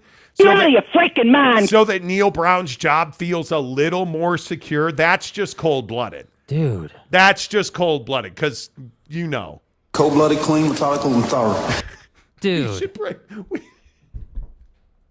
We should probably stop. Yes, I've asked for Joey to come on the show. Like 1,000 times. And the answer's been no every single week for the last 4 weeks. Big shout out to our newest member on the show, the Josh Osegueda. Osegueda. Dude, first Casey Anthony and now the Josh Osegueda. Bro, what? El Segundo. Who the f*** is that guy? Josh from El Segundo. Hey, welcome to the show. Let's go, baby. How would you pronounce it? Well, you sit over here and do the pronunciations. Josh. The Josh Osegueda. That's as close as I can get. Whatever. Tanner Plummer. Wait, Oklahoma State has QBs now? No, they don't. But they threw the ball well. But this is how bad Iowa State is. You're so fucked.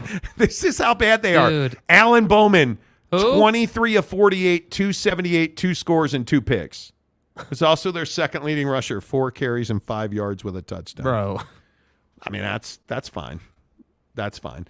Chris Phillips, although I will say Iowa State and West Virginia greater than Sac State and Fresno State. Why you got to do Fresno State like that? Man. Why you got to throw Fresno State in under the bus like that? They're actually pretty fine. Okie State football's a joke now. Time for change, J-Rod says. I mean, I'm with you, dude. I think the mullet's got another year. That's just me. Dolphins put up 70 on the Broncos, and Garrett Bowles said he was tired of losing. How bad is it? Though, dude. Garrett Bowles went in.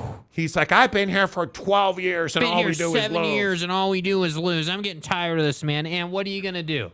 Are you going to hold out? Let me get this right, Garrett. No, that's not what his point was. Let me get this right, Garrett. You go from losing a game, maybe 2 a year at Utah, to going to Denver and winning like a game or 2 a year. Because it's garbage. He's had horrific injuries, and they have lost a lot of games. And after the game, Garrett Bowles was like, dude, I've been here 7 years, and I'm tired of losing. Yeah. And you could just feel that, right? And donuts. Gundy lost his magic mullet. Toast.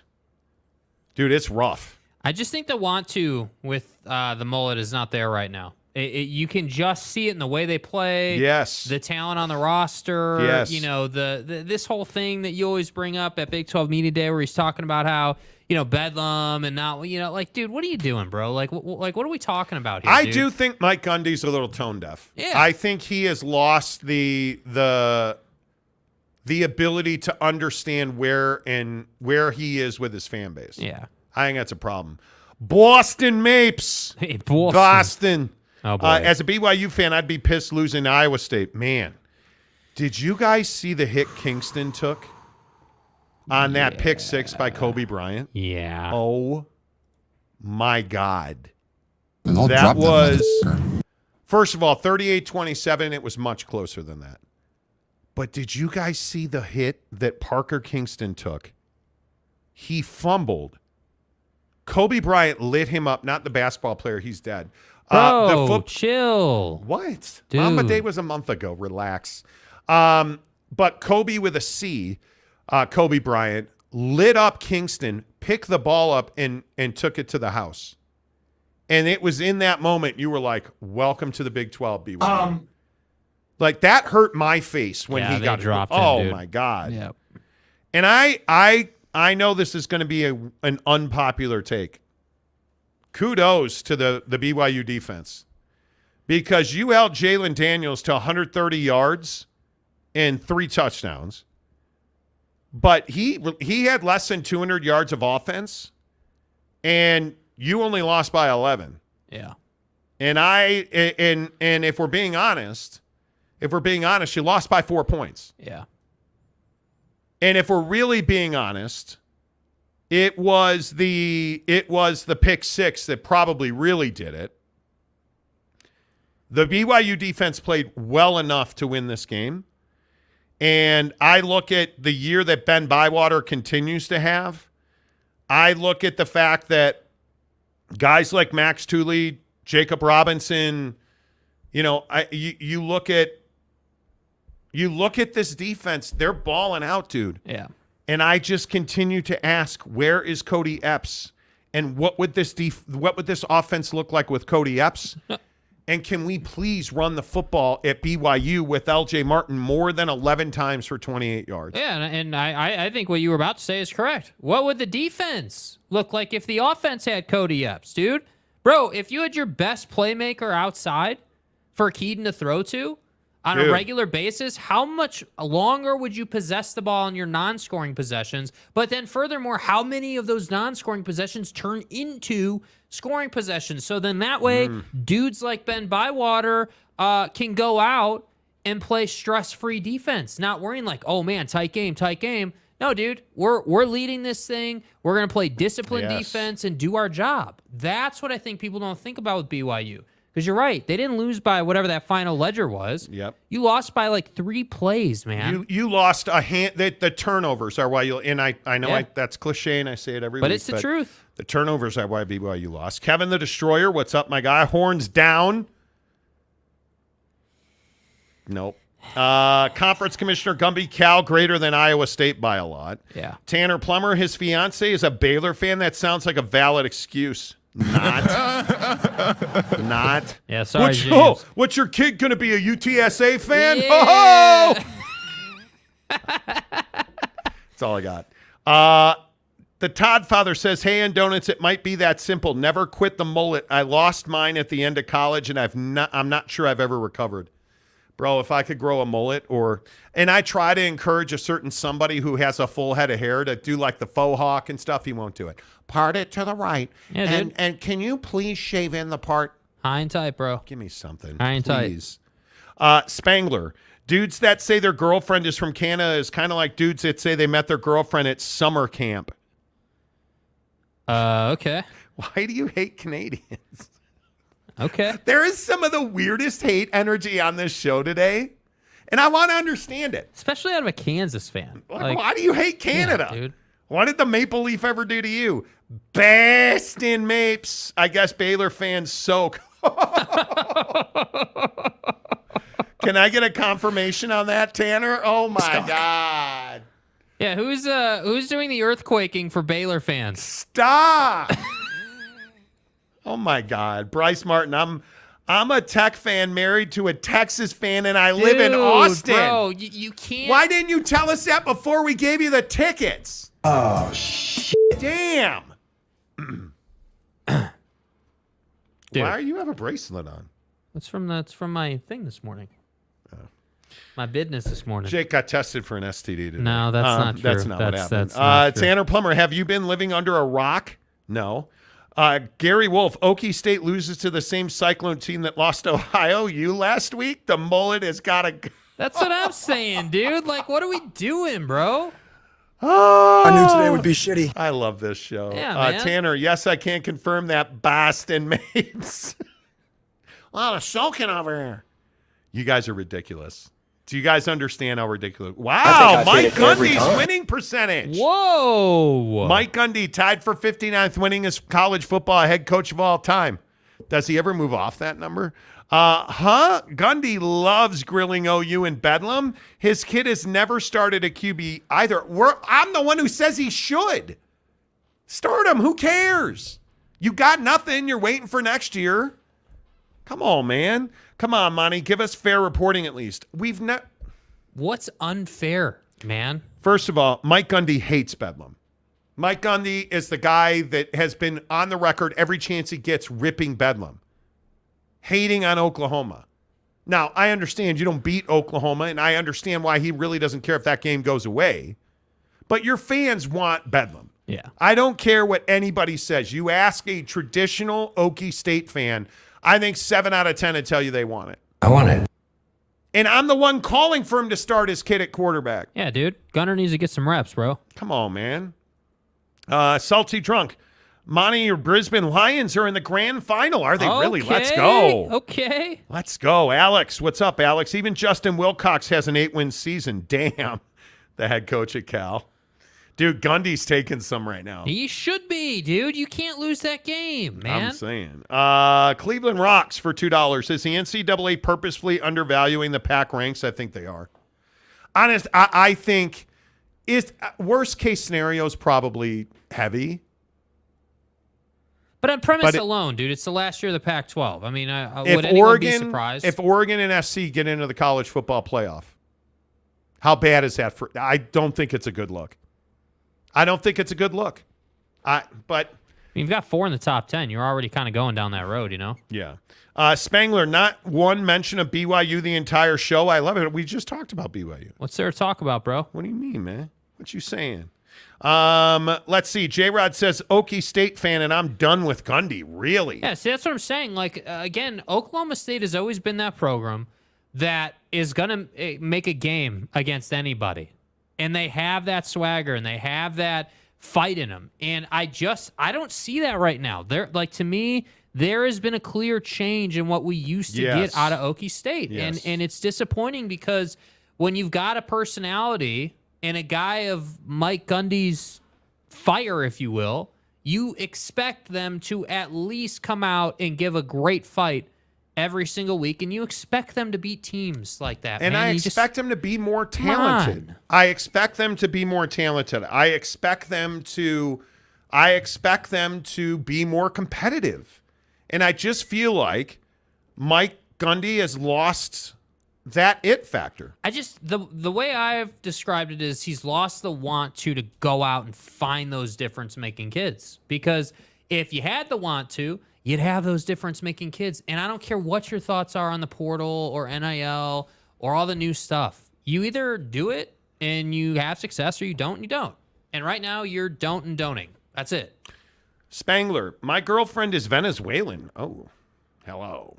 The migrant jokes the last couple of months have been epic.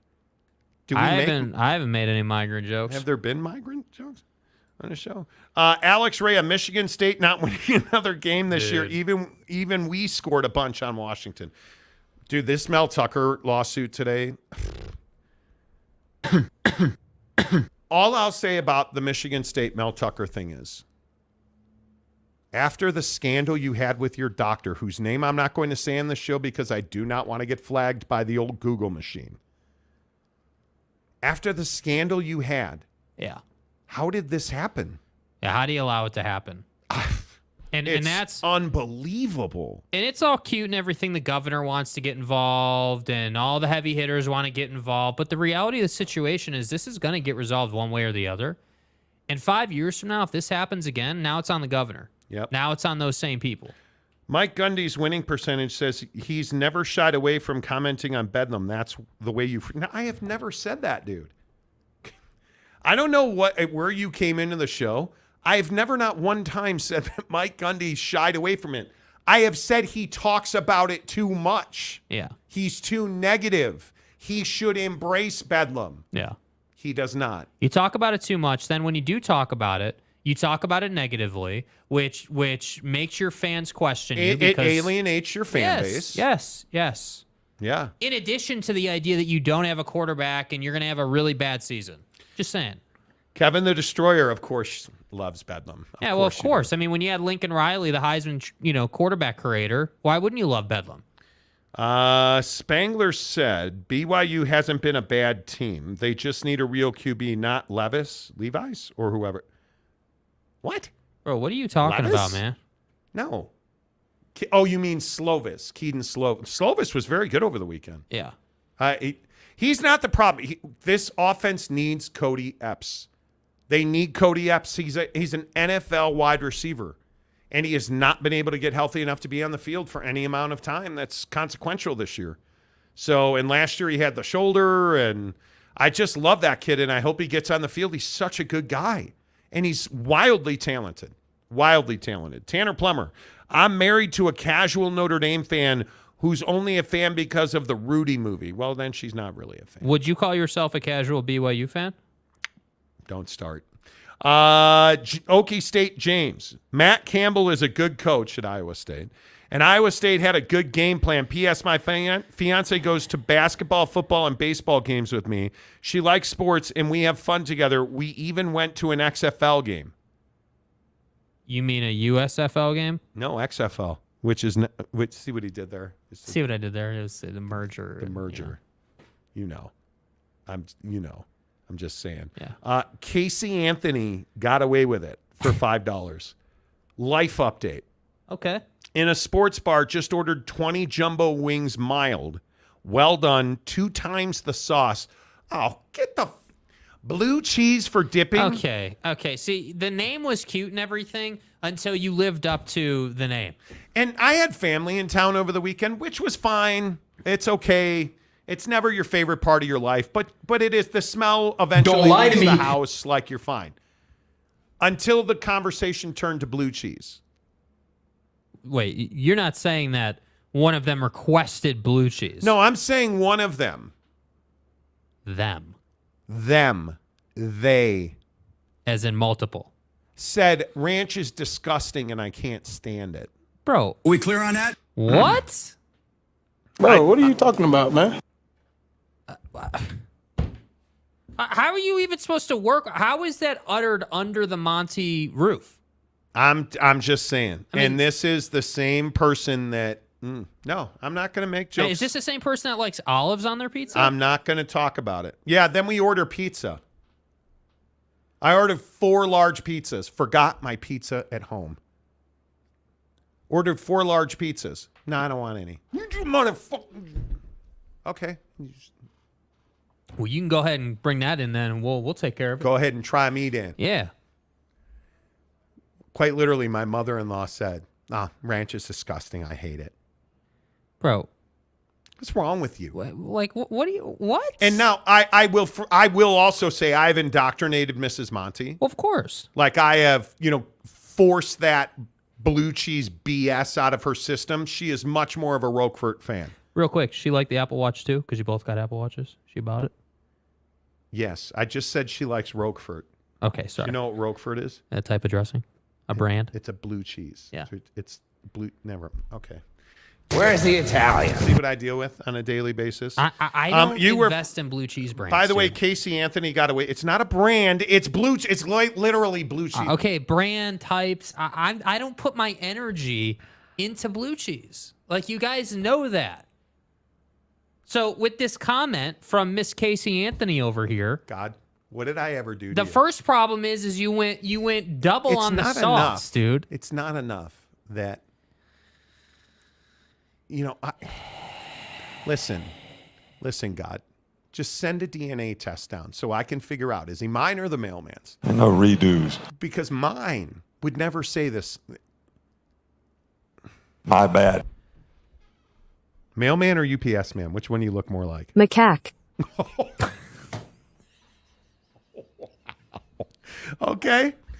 Okay. That's fine, man. That's fine. Oh, okay. By the way, Casey Anthony's got away with it. Said now back to regularly scheduled programming. There's no going back. No, there ain't no. There's going no back going when back. You roll in here with blue cheese. Come on. Alex Reyes says check with the DHL. Exactly. Is DHL still a thing? Yes. Casey Anthony, ranches for females and kids. Wow. Dude. Wow. Jeff Woodworth, ranch versus blue cheese on 2 holes poll. Yeah, let's go. Oh, God. Come on, dude. Roll it out. Are we really going to do this?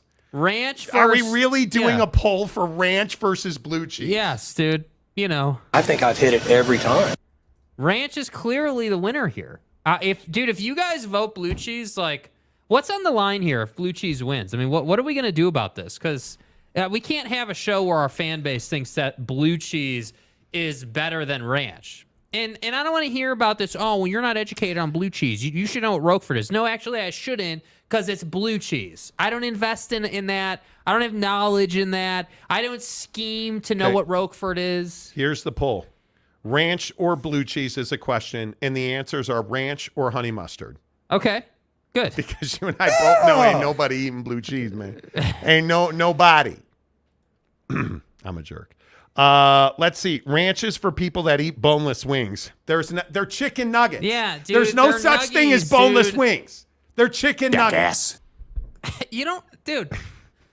Guys, we were doing so good for a Monday. The show was going like we were football, we were perfect. Football, DHL, football, yeah, football, like Marcus perfect. Freeman, football. Yeah, we were fine. Like Notre Dame sucks. Deion sucks. Dan Lanning is a jag. Like we were good.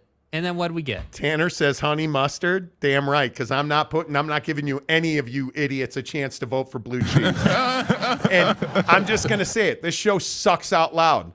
But if our viewers vote for blue cheese, then what does it say about the show? We should retire at that point. I'm not giving you a chance to ruin the show. I'm not showing up to have people win a poll by voting for blue cheese. That's not happening. No, it's not happening. Unbelievers. Yeah. Yeah, dude. Come on. By the way, ranch is beating honey mustard 67-33. Good man.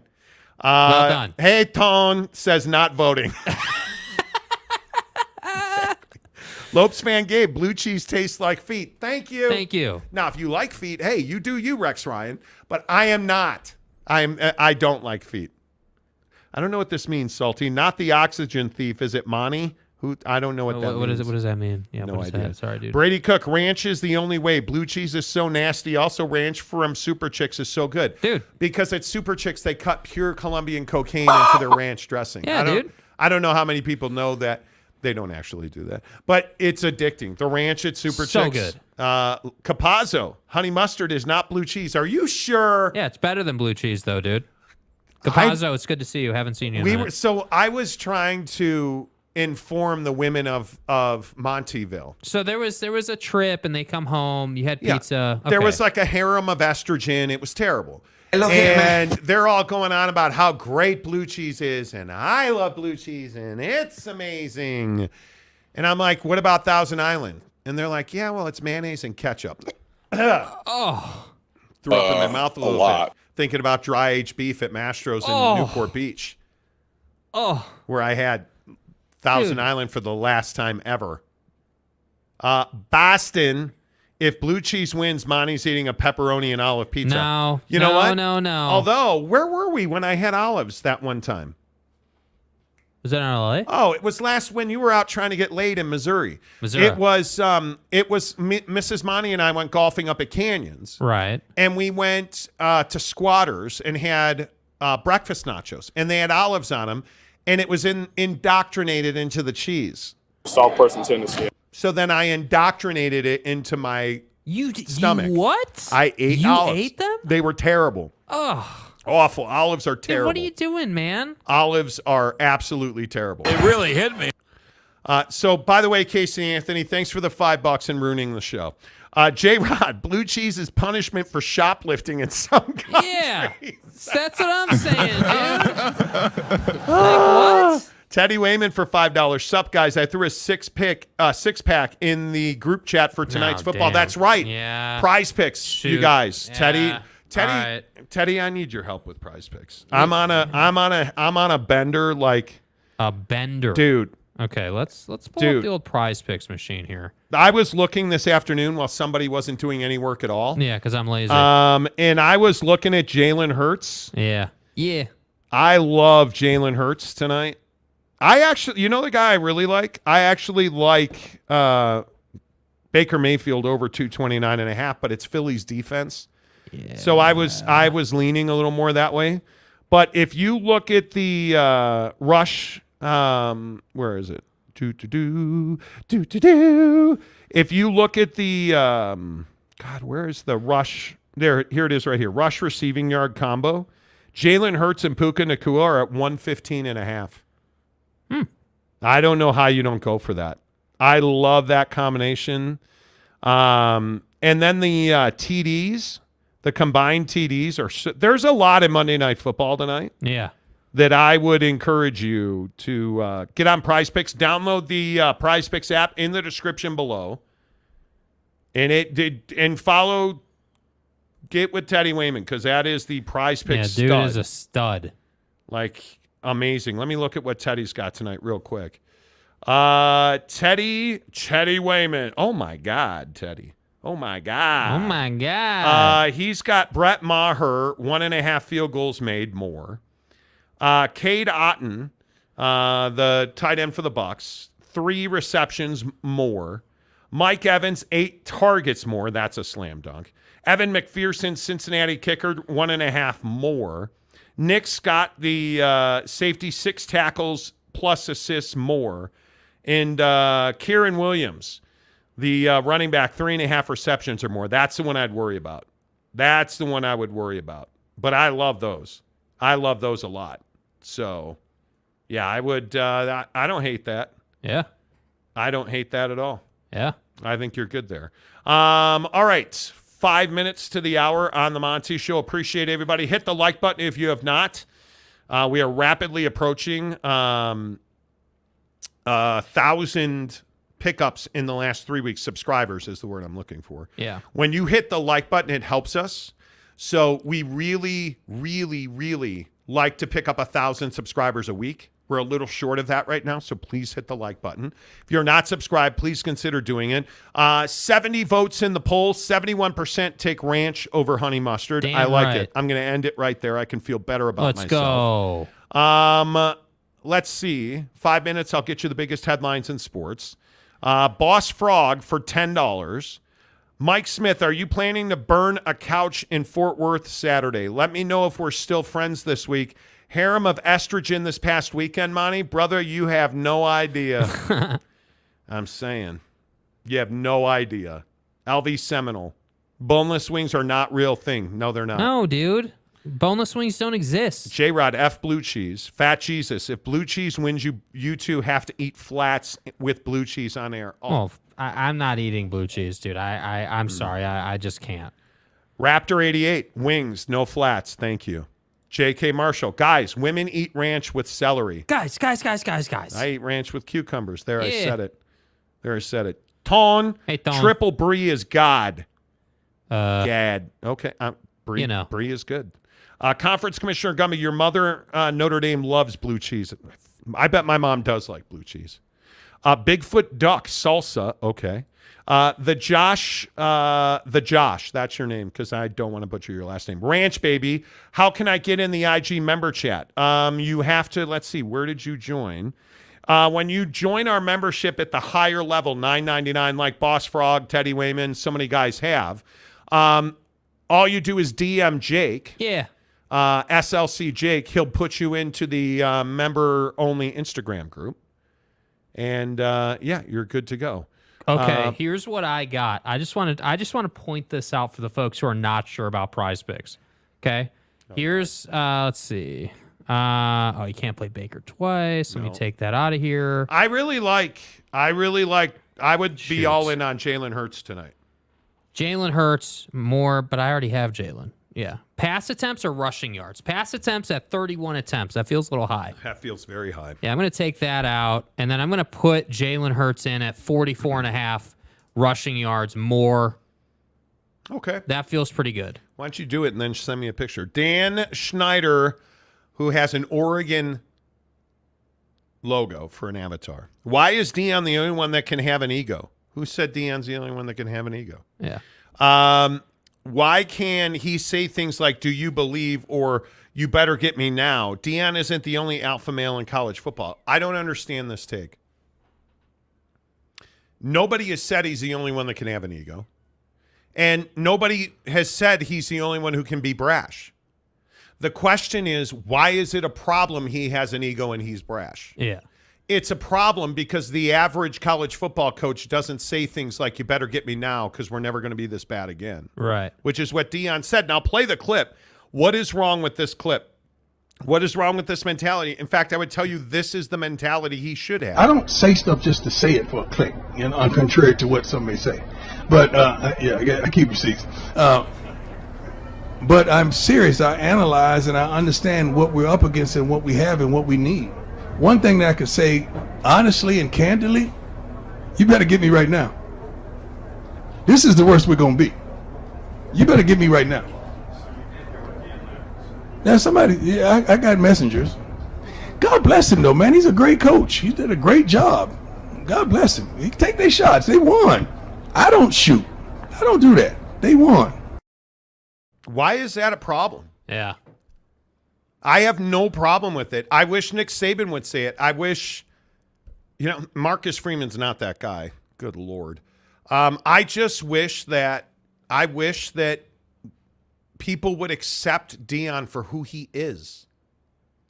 And I think it's almost become problematic, and I could be wrong about this, and I'm not trying to make too much out of this, I think it's almost become problematic that he's successful because there's a large swath of fans who will never compliment him. Mm-hmm.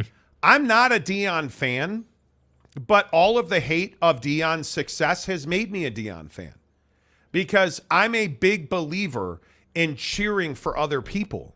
And I think when you look at Deion, just because he's winning at Colorado doesn't mean your team sucks, or just because he says you better get me now, why is that a problem? Is he wrong? Is he wrong? Is Deion the guy that like Dan Lanning? And I don't know, Dan, if you were here when the show started, but I'll say it again. What would you have Dan Lanning say other than to his team before the game? Dan Lanning gave a passionate speech where he said, they're here for clicks, we're here for wins. No problem with that. That's how you're getting your team fired up? Do you, my guy? Do you? The issue becomes when a guy like Deion Sanders, who is not your traditional coach, and no, I'm not going to sit here and I saw a bunch of people talking about how he gets hate because he's black. I don't think it has anything to do with Deion being black. I think it has to do with Deion being different, being a personality who wins. He talks and he wins. But notice he's not the guy talking about Dan Lanning. Dan Lanning's talking about Deion.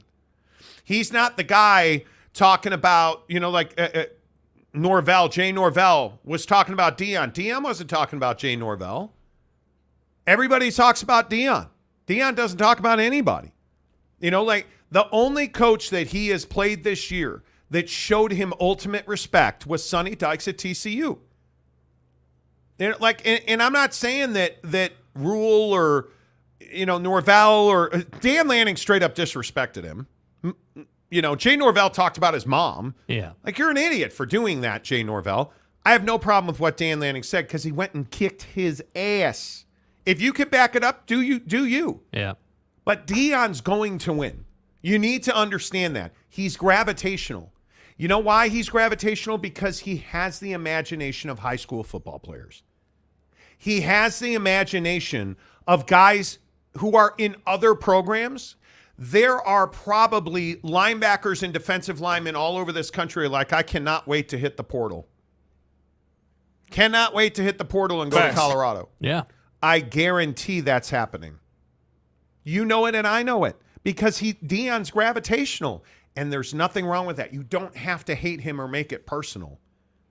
That's the thing I've never understood. And listen, if that's your take, and Dan, I'm not saying you're wrong or not entitled to that opinion. But what I'm telling you is he's going to win. Yeah, 100%. And there's a large swath of college football who's going to hate him for it. Yeah. Jeremy Callahan, Deion going to hit the portal a lot. Every single year, he's going to do what every good football coach does. But here's the difference between good football coach Kyle Whittingham, good football coach Deion Sanders. Deion is not going to hide the fact he's going to lop off the bottom 30% of his roster. Yeah.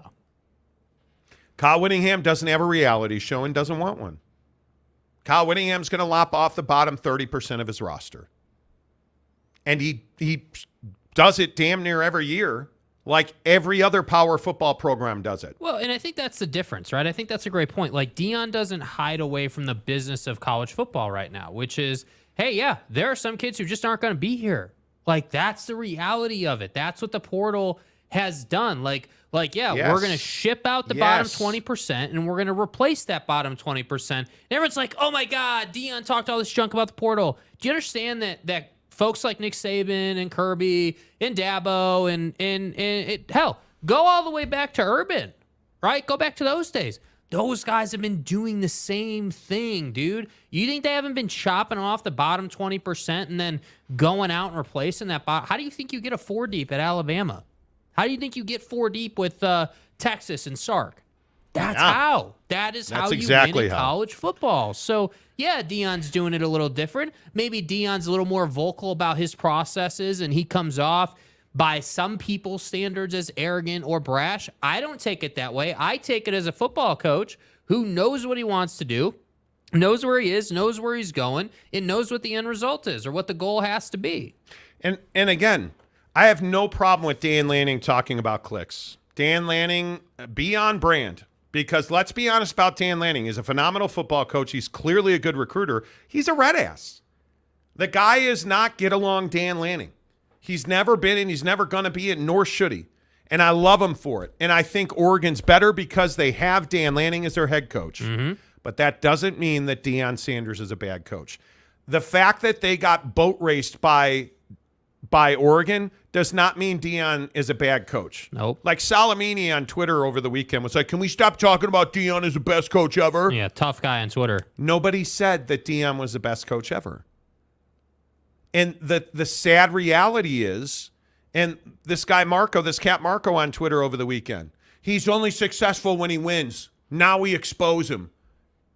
So wait, every time a coach loses a game, he's no longer successful? When did that happen? So Nick Saban's a failure. Apparently. You have to have more perspective than that. And it's why I so passionately beg you, just take the word suck out of your vocabulary when it comes to sports. He sucks. They suck. You can't coach at Colorado and suck. You can't play in the NFL and suck. You can't. Think of the worst player who's the worst player? When I say worst NFL player, who comes to mind? Johnny Manziel. Okay. Johnny Manziel was an addict who was unprepared and was not capable of performing in the NFL. Does Johnny Manziel suck at football? No, he does not. Antonio Brown. He has, in my opinion, Antonio Brown has mental health issues. An elite wide receiver who is anything but a guy who sucks. Look at my quarterback in Chicago. Justin Fields. Justin Fields is not a good football player when compared to NFL quarterbacks. Kyler Murray. Not a good player when compared to NFL quarterbacks. Was he elite in college? Yes. Does that translate to the NFL? You know who we need to see? Oh, my God. C.J. Stroud. Yeah. How's C.J. Stroud doing?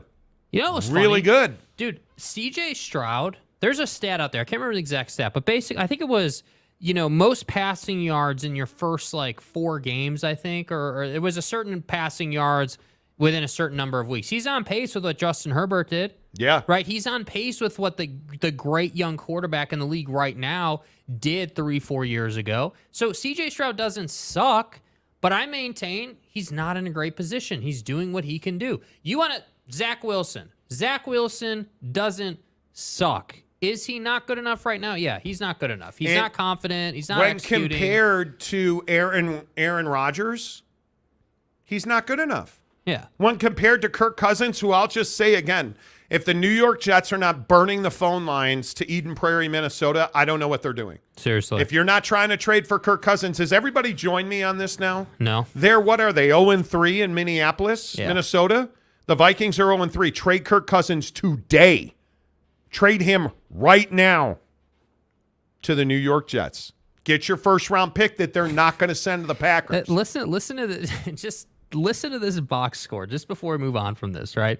Justin Herbert versus Kirk Cousins, 2 gunslingers. Okay, great. Justin Herbert, 40 of 47, 405 yards, 3 touchdowns, no interceptions, 8.6 yards an attempt. Bro, stud. Kirk Cousins, 32 of 50, 367 yards, 7.3 yards per throw, 3 touchdowns, 1 interception. Not as good, but still pretty damn good. How are you not trying to get this guy on your team, man? How? Spangler, let's chill with all the winning at Colorado talk. Okay, tell me why. Ton, that's absurd. J.K. Marshall, I know of nowhere else other than this show where Deion is controversial. Do you watch TV? Yeah, what are you talking about, dude? Jeremy Callahan, what Dan Lanning said was absolutely perfect, but make no mistake, Lanning is an a-hole. Yeah, what's Lanning won? This is what I'm trying to understand. But it doesn't matter what he's won. Dan Lanning called out Deion, and a lot of people don't like what he said, and I'm not going to play it again, but a lot of people don't like what Dan Lanning said about Colorado leaving the conference, and the problem with that is, and I will play it again, what Dan Lanning said here about Colorado leaving the Pac-12, tell me how he's wrong about Colorado. Not a big reaction. I mean, I'm trying to remember what they won to affect this conference. I don't remember. Do you remember them winning anything? I don't remember them winning anything. That's it. Thanks, Coach. All right, appreciate it. Tell me where he's wrong.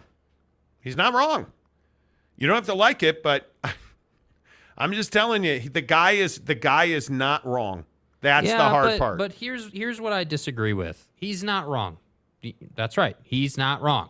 Colorado didn't win anything and hasn't won anything quite some time. That's factually correct. My problem with Dan is, okay, cool. Be a red ass. Do what you need to do, man. But when's the last time Dan Lanning did anything in college football to warrant you picking on someone that, is way below you, and then you want to reference them and he's been there disrespect 1 year. them? He's been there 1 year. But my point is just generally, when's Dan Lanning been, if you're going to pick on someone that's below you, right? We all agree. Nobody's shy about saying Colorado's below Oregon. Colorado's not good. Deion sucks. All these people, that's what everyone wants to say about Colorado. Okay, if that's the case, then why are we talking about Colorado? Why not just make it about you? Why do you need to put Colorado down to fire up your team? Because the reality is Oregon hasn't done enough by college football playoff standards. And you're right. Dan's only been there 1 year. They're clearly better. Totally agree. But I just think if you're going to go and put guys down, if you're going to go and, crap on another program. You better go beat them handily. Oh, wait, they did that. That's all I'm saying. When he loses, you're going to hear about that. When he loses he the lost big to game, Oregon State last year. When he loses a game later this season he shouldn't lose, and it costs him the college football playoff, we'll bring this back up because it will happen. Okay. And Donuts, is the PXG hype real? Oh, my God. Yes, it's very real. Here's how you know it's real. So my guy Darren Ingram up at Canyons hit my PXG driver 2 weekends ago. He hit it 354 yards. So every time we golf with somebody, we always give them the driver and be like, hey, why don't you hit this driver? Did it with our guy Dylan yesterday. Yeah. Everybody hits it further than their driver because it's got more spring. It's got more life. It's a phenomenal club. The irons are phenomenal. It is. I've never been able to hit 4, 5, and 6 irons. With PXG, I can hit them. And everything from the woods, the drivers, these words I never thought would come out of my mouth because I am an evangelist of Scotty Cameron. My putter the last 3 weeks, I just got a brand new set of PXG clubs. My putter is on fire. Like, I am a guy who, with the Scotty Cameron, struggled to 2-putt. Yeah. Now, I am routinely 2-putting, so my putting is going in the right direction. And since I went to PXG, my handicap has gone from a 17 to a 9.5. Facts. Now, I put in a lot of work. I take lessons with my guy Darren up at Canyons. You got fitted. I got fitted for the exact right club and the exact right shafts. And the PXG clubs are the difference maker. The PXG golf ball is the difference maker. My guy Garrett down in Provo at our fitter at PXG here in Utah sent me a couple sleeves of PXG golf balls. And that ball is better than, and I'm a Pro V1 guy. We've talked about this on the show with golf balls. I hit Pro V1. The PXG ball is simply better than the Pro V1. It's better around the greens. I can control it more off the face of the 50 degree and the 54 degree. I think, in my opinion, it's more explosive off the face of the driver. And I hit the ball long enough. I'm pushing now that I've got my swing a little better corrected. Off the tee, I'm routinely 270, 320-ish in that. I had a drive the other day that probably, because it was downhill, went a little further, but it was fully 320. And so my second shot is routinely a 7, 8, 9. Yeah, and that 320 was on laser, by the way, too. Laser measured from the tee box. So the golf ball just goes further. It goes further, and you have more control around the greens with it. The PXG is not hype; it's reality. Yeah. Period. And if you have not gotten fit for your clubs, you're fooling yourself because DM us, we'll hook you up. Yeah, dude, I'll take care of you. I will connect you to the PXG guys I know, and it'll change your golf game, man. I'm not even in there. By the way, the deluxe PXG cart bag is back in stock.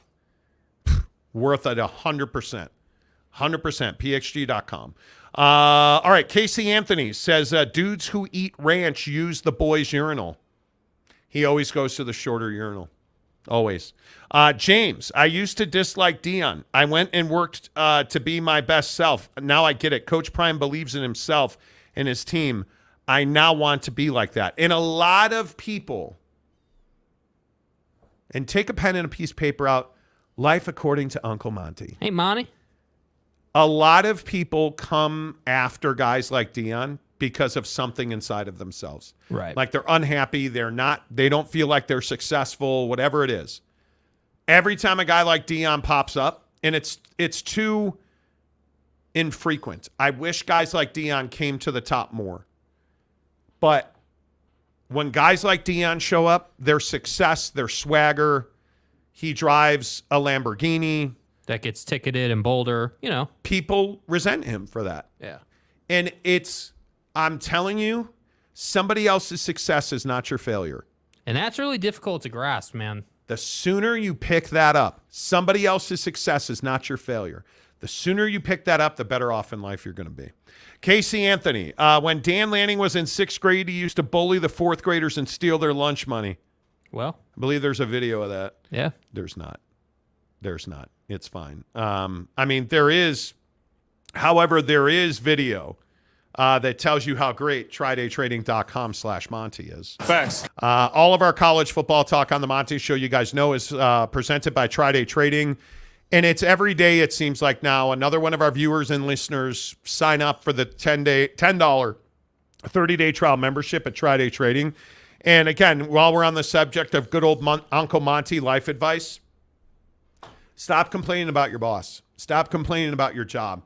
Cut the unhappiness out of your life. Live the life you had a vision of. Going to Disneyland if that's you. Going to the islands if that's you. Driving the Lamborghini. Living in that house. You and your wife, you and your kids, doing the things you've always wanted to do. But you can't because you're overworked and you're underpaid. And I hear it every single day. I'm tired of going back to the office. I'm tired of my commute. Well, stop being tired of that and start living your dream. Because it's all possible at TryDayTrading.com. All you have to do is sign up for their $10 30-day trial membership. And it's a charitable donation. You give Tri-Day Trading $10, they give it to a charity. It's a tax write-off. And then you get 30 days of their entire program they hold, nothing back. A lot of trial memberships are like, okay, we'll give you a little taste. They give you the whole thing.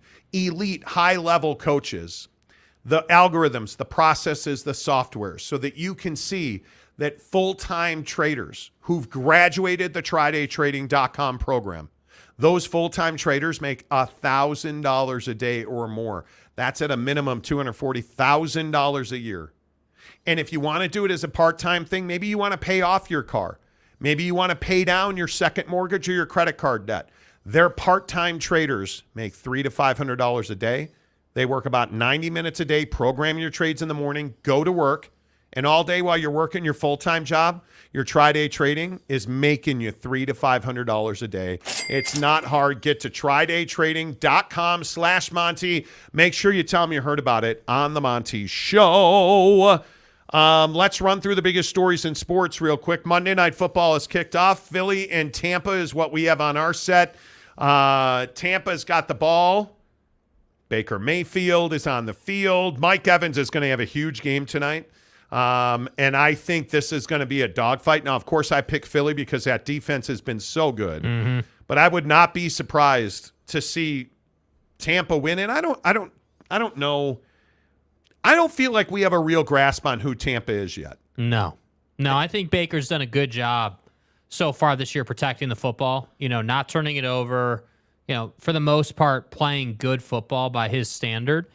And I think this is a great test. Again, this is one of those games, if you're Tampa, where you're like, okay, Eagles are coming into our place. We need to go out and win this ball game. And to win this ball game, you're going to have to run it, and you're going to have to get going Mike Evans, And I think if you do that, you're going to win the game. But if Mike Evans has a quiet night, let's say, like if Mike Evans only has 3 receptions and they find a way to shut him down, and you're not going to win this game. And so that's why I agree. Mike Evans has to have a big night. Yeah, and I think Baker Mayfield, I think he has been that guy with swagger and energy, and Tampa needed that. I think there was a bit of a hangover with Tom Brady retiring, and I think they needed Baker to return to this level, and I think he has so far. Now, we'll see if he can continue. We're 2 games into the season. Let's not get overhyped. Yeah. This Philadelphia team is more than just a test. They are legit. You have to be able to run the ball, and it looks like Tampa understands that. Early in this game, they run it on 2nd and 10 and get 2. But Baker Mayfield's going to be the reason that they win or lose this game. And I think you look at guys like Josh Sweat, Cox, Davis, Hassan Reddick, who I think now is back to being healthy. I think he is a big deal. And the guy who you're going to hear a lot tonight, Darius Slay, is going to have a big game. But I think this game is a real test for both of these clubs. Now, obviously, Philly's favored by 5.5. I'm telling you, Philly's going to win the game, but I think Tampa's going to give them everything they want. And Darius Slay almost had an interception off of the hands of Mike Evans. Yeah. So good start for the Philly defense. We'll keep you up to date on that one. About an hour from now, the Rams and Bengals in Cincinnati. I have not seen, I don't know if you guys have seen the The update, I have not seen a Joe Burrow update yet. This was going to be a game-time decision. Laura Rutledge had reported that the Bengals told her it's going to come right down to kickoff. And from what I've seen, that has not changed. So it's going to be very interesting. Does Joe Burrow play tonight? Yeah, I think he's going to play tonight. You do? I think that you're at home. You need to win this game. And I think, just for this team's confidence, you need to – if this was a road game, I'd say, okay, hey, you're going on the road. Joe's not 100%. Yeah. All right, great. But you're at home here. And all I've seen on ESPN while we've been doing the show, watching pregame on Monday Night Countdown is Joe Burrow warming up, Joe Burrow laughing, Joe Burrow looking like he's good. So we'll see. I mean, again, I think you got to be careful with it. But overall, I think it's – yeah, he should play tonight. I don't know why you wouldn't play him. I think you don't play him until he's 100%, and I won't believe he's playing until I see him running out there. Yeah. I mean, I get it. But this Rams defense is going to get after the quarterback, so you better be ready to rock and roll. By the way, I would take the Rams all day in this game. I'm a huge believer in it. Yeah. Casey Anthony, I read that one already. I apologize. Let's see. Who else is in? OG Gary says they cleared Joe and he's on. Let's see. Let's see him run out there. Let's see it. Raptor 88, I saw from ESPN that he's active tonight. We'll see. If he plays, I'd be really surprised. I think that is a foolish, foolish move. Foolish, foolish move. Yeah, there you go. He's playing. He's starting. Yeah, I think that's a foolish move. I mean, I would not play Joe Burrow until he's 100%. Because I don't believe they're a playoff team. I think they believe they're a playoff team. And I think that's what's hard. Dude, if you are a team that has made a Super Bowl appearance and has been battling, you're 0-2. You got to have this game. Yeah. You're not going 0-3 and making the playoffs. It's such a rare playoffs. feat. Yeah, dude, we're not talking about playoffs. Dude, if you go 0-3 tonight, Joe Burrow should just sit his ass on the bench until he is 1,000%. There is no reason for him to be playing at that point. Aaron Wilson says, I know nothing about the NFL. Well, you should learn because Texas Tech season is over, dude. I think Texas Tech is one of the most disappointing teams of the year. That's so tough to say, too, right? We're in September and you're already basically at the point where you're saying, hey, our season's over. I'm shocked by it. Yeah. I am absolutely shocked by it. I just... And college football really needs that, again, respectfully, that secondary brand, the brand that can go out and make waves nationally like Texas Tech is capable of. College football needs that second-tier brand. And it's disappointing that, Tyler Shuck, Joey McGuire just couldn't get it done. And I don't know if I don't know if if you're a Tech fan, if you're saying, hey, to hell with Shuck, this is on Joey because he should have taken Shuck out and switched, or I don't know where you're at on it, but either way, it's disappointing. There's no other way to look at it. Big Dog O-Town paying member, ? What do you mean? Paying member of what? Jeff Woodworth, Joseph Lee Burrow. Correct. Joe Burrow. Joseph Lee Burrow. Love it, Gary. Jim Choice, Cincinnati is going to win this game. Take that to the bank. All right. I can't go 0-3. There he is. Ooh, and they're wearing the whiteouts tonight. Nice. Oh, yeah. That's been a huge story on Insta Snap Days. Raptor 88, Puka is going to have another great game. Dude. Stud. Under the radar, getting after it. Bryce Martin, they're trying to get their season back on track, and the backup must really suck. Well, but the backup's not Joe Burrow. Yeah. And I don't think it has anything to do with that. Joe Burrow, when he's on, but they're 0-2 because he has not been on. Agreed. He's not been that guy. And you have a calf strain, man. Yeah, Jake Browning and Reed Sinnott are not getting it done. And look at all the tape and support he has on that calf, dude. The thing you worry about with calf strains is what do they turn into? Achilles tears. And what did Aaron Rodgers have in training camp? Yeah. You worry about it. Conference Commissioner Gumby says, I know nothing at all. Duh. Idiot. Mike Smith, Aaron Wilson, you are young. You still have plenty of time to learn the NFL. Chris Phillips, Aaron Wilson greater than Zach Wilson. Did you guys see what Joe Namath said about Zach Wilson, dude? Said he's seen enough of Zach Wilson, and that first sack where Zach essentially fell down was, quote, disgusting. Dude, Zach's taking heat, man. First of all, Joe Namath shouldn't talk about quality quarterbacks because he was never a quality quarterback. Number one. Number two, Zach Wilson's not a starting quarterback in the NFL. Yeah. You have to go and get Kirk Cousins if you are the Jets. Yeah. It is mandatory at this point. You have to do it.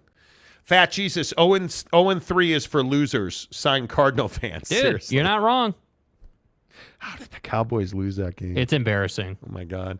Bryce Martin is it is the most disappointing team in the sport, and our expectations were just to make it to the conference championship. You're talking about the Jets, I'm assuming? No, he's talking about, I think, Texas Tech. Kim Coulter, hello, Kim. Nothing but misery and despair for me and my Red Raiders. And it's so frustrating, too, because it didn't need to be that way. You had... is it coaching or is it the players? Probably both. I think it's a little bit of both, but I think that better play calling in the YO game gets you a win. Defensive play calling. Yeah, but I thought offensively too. It was a little conservative early in the YO game. I think the biggest problem I had with the YO game and Texas Tech was a lack of execution in the first half. Yes. That was the issue. And I think if you look at Joey McGuire, I understand he was an associate head coach, but the guy had no major conference experience as a head coach. And he was an awesome, awesome, awesome high school football coach. But you just feel like maybe if he's going to be a 6, 7, 8 win guy, is that good enough for Texas Tech? I just don't think it is. Yeah. And I could be overvaluing Texas Tech. I freely admit that. Well, I don't think anyone's disputing. You notice the comments. No one's disputing the idea that Texas Tech before the season had conference championship game aspirations. No, absolutely. I mean, everyone was on the same page with that. And, hey, maybe we were all misguided. Maybe we did put too much trust in Joey. But I just have trouble with this concept that coming into the season, Tyler Shuck was this guy that y'all thought was a stud and just this outstanding quarterback. And I bought in hook, line, and sinker. And I'm not saying there was anything wrong with that, but his play has shown you he is mediocre this year, and that's hard. And let's be very clear. You're not firing Joey McGuire. That's not happening, nor should you. No. But now you have to have a little more oversight. Now you have to be a little more critical. And I think you have to look beyond Tyler Shuck. I think that's the one where I come down and I'm like, yeah, dude. Yeah. I think you need to be a lot more critical. Jim Choi, McGuire, and Tech will be better next year. They better be. Bryce Martin made my weekend that C.J. Stroud got on that ass and best the Jags. He was really good. And I've been a critic. Gary Wolf, not one of Texas Tech is the disappointment of the season. No doubt. Shocking in the conference. Yeah. Absolutely. Mike Smith, someone say Nagel Browning. Browning Nagel. Oh, my God. That's a name I've not heard. Jeff, Joe Burrow needs to be the guy behind the guy behind the guy until his calf is healthy, man. Dude, Joe Burrow just needs to come in and do his damn job tonight. Look like the guy you were. That's all you got to do. Mike Smith says Jon Snow. Yeah. Great show. Jim Choi, didn't Burrow hold out during the summer? He did not. No, he did not. He did not. Oh. OG Gary, KD calf injury. Oh, yeah. please. See another one. Don't even say that. But if you're Kevin Durant, you knew what the risk was. You understood that. Okay, yeah, people are criticizing me for not playing because I think it was it the finals? I think, or was it it was the finals? Goes out there, pops his Achilles, and he said, "Yeah, I laid my body on the line. What do you want me to do?" Yeah, like it is what it is. Mike Smith, Joe Namath said Zach needs to start drinking and hitting on sideline reporters. Yay! Seriously. You guys remember that with Susie Colbert and Joe Namath? Oh, my God. I want to kiss you. Okay. How creepy. Chill out. Have you never seen that? Oh, dude, you got to go watch that. Joe Namath is hammered on the sideline with Susie Colbert. Yeah. Drunk as, and he's like, I want to kiss you. My bad. So bad. Yeah. Aaron Wilson, I need to fund an NFL team to follow. Follow the Chicago Bears. Join the me. Bears. They're worse than Texas Tech. You'll feel better. Yeah. You'll feel better about Texas Tech if you become a Bears fan. Yeah. Broadway Joe guarantees the win, Jim Choi says. Yeah, but that's what the guy lives on, one win. Like, he was bad after that. Gumby says Zach's mom could start something in the NFL, though. Maybe. Yes. Maybe. Aaron Wilson, fined. I already fund a losing team. Don't call us losers. That's not nice. Capazzo, the Jets O-line needs to take the heat. They suck worse than the Mega Made. Dude, that offensive line is bad. Yeah. You know what? Capazzo, spot on, man. And when are we going to get together when we come down there to golf this winter? Golf. Well, Jake's never coming down to St. George or Mesquite. I mean, he's got a big-time girlfriend now and stuff. He's too busy to golf. Mike Rochburns. Puka is him. Indeed, he is. By the way, no score. 9 minutes left in the first quarter. Tampa's got the ball again. What a catch. I'm telling you, Baker Mayfield is playing free football. Yeah. He is really letting the ball go. And it's great to see, too. Tampa's dangerous. Bryce Martin says Texas Tech, yes. Yes. OG Gary, Miami told the Broncos that the speed limit is 70.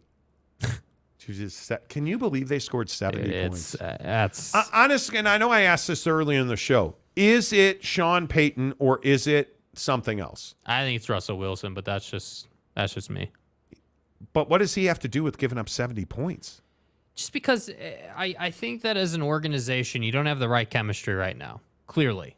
And I think that it helps when your head coach... I was watching the Chiefs game, or the Bears game. On the broadcast, they were like, hey, the most important thing in the NFL is to have your head coach and your quarterback in philosophical alignment at the same time.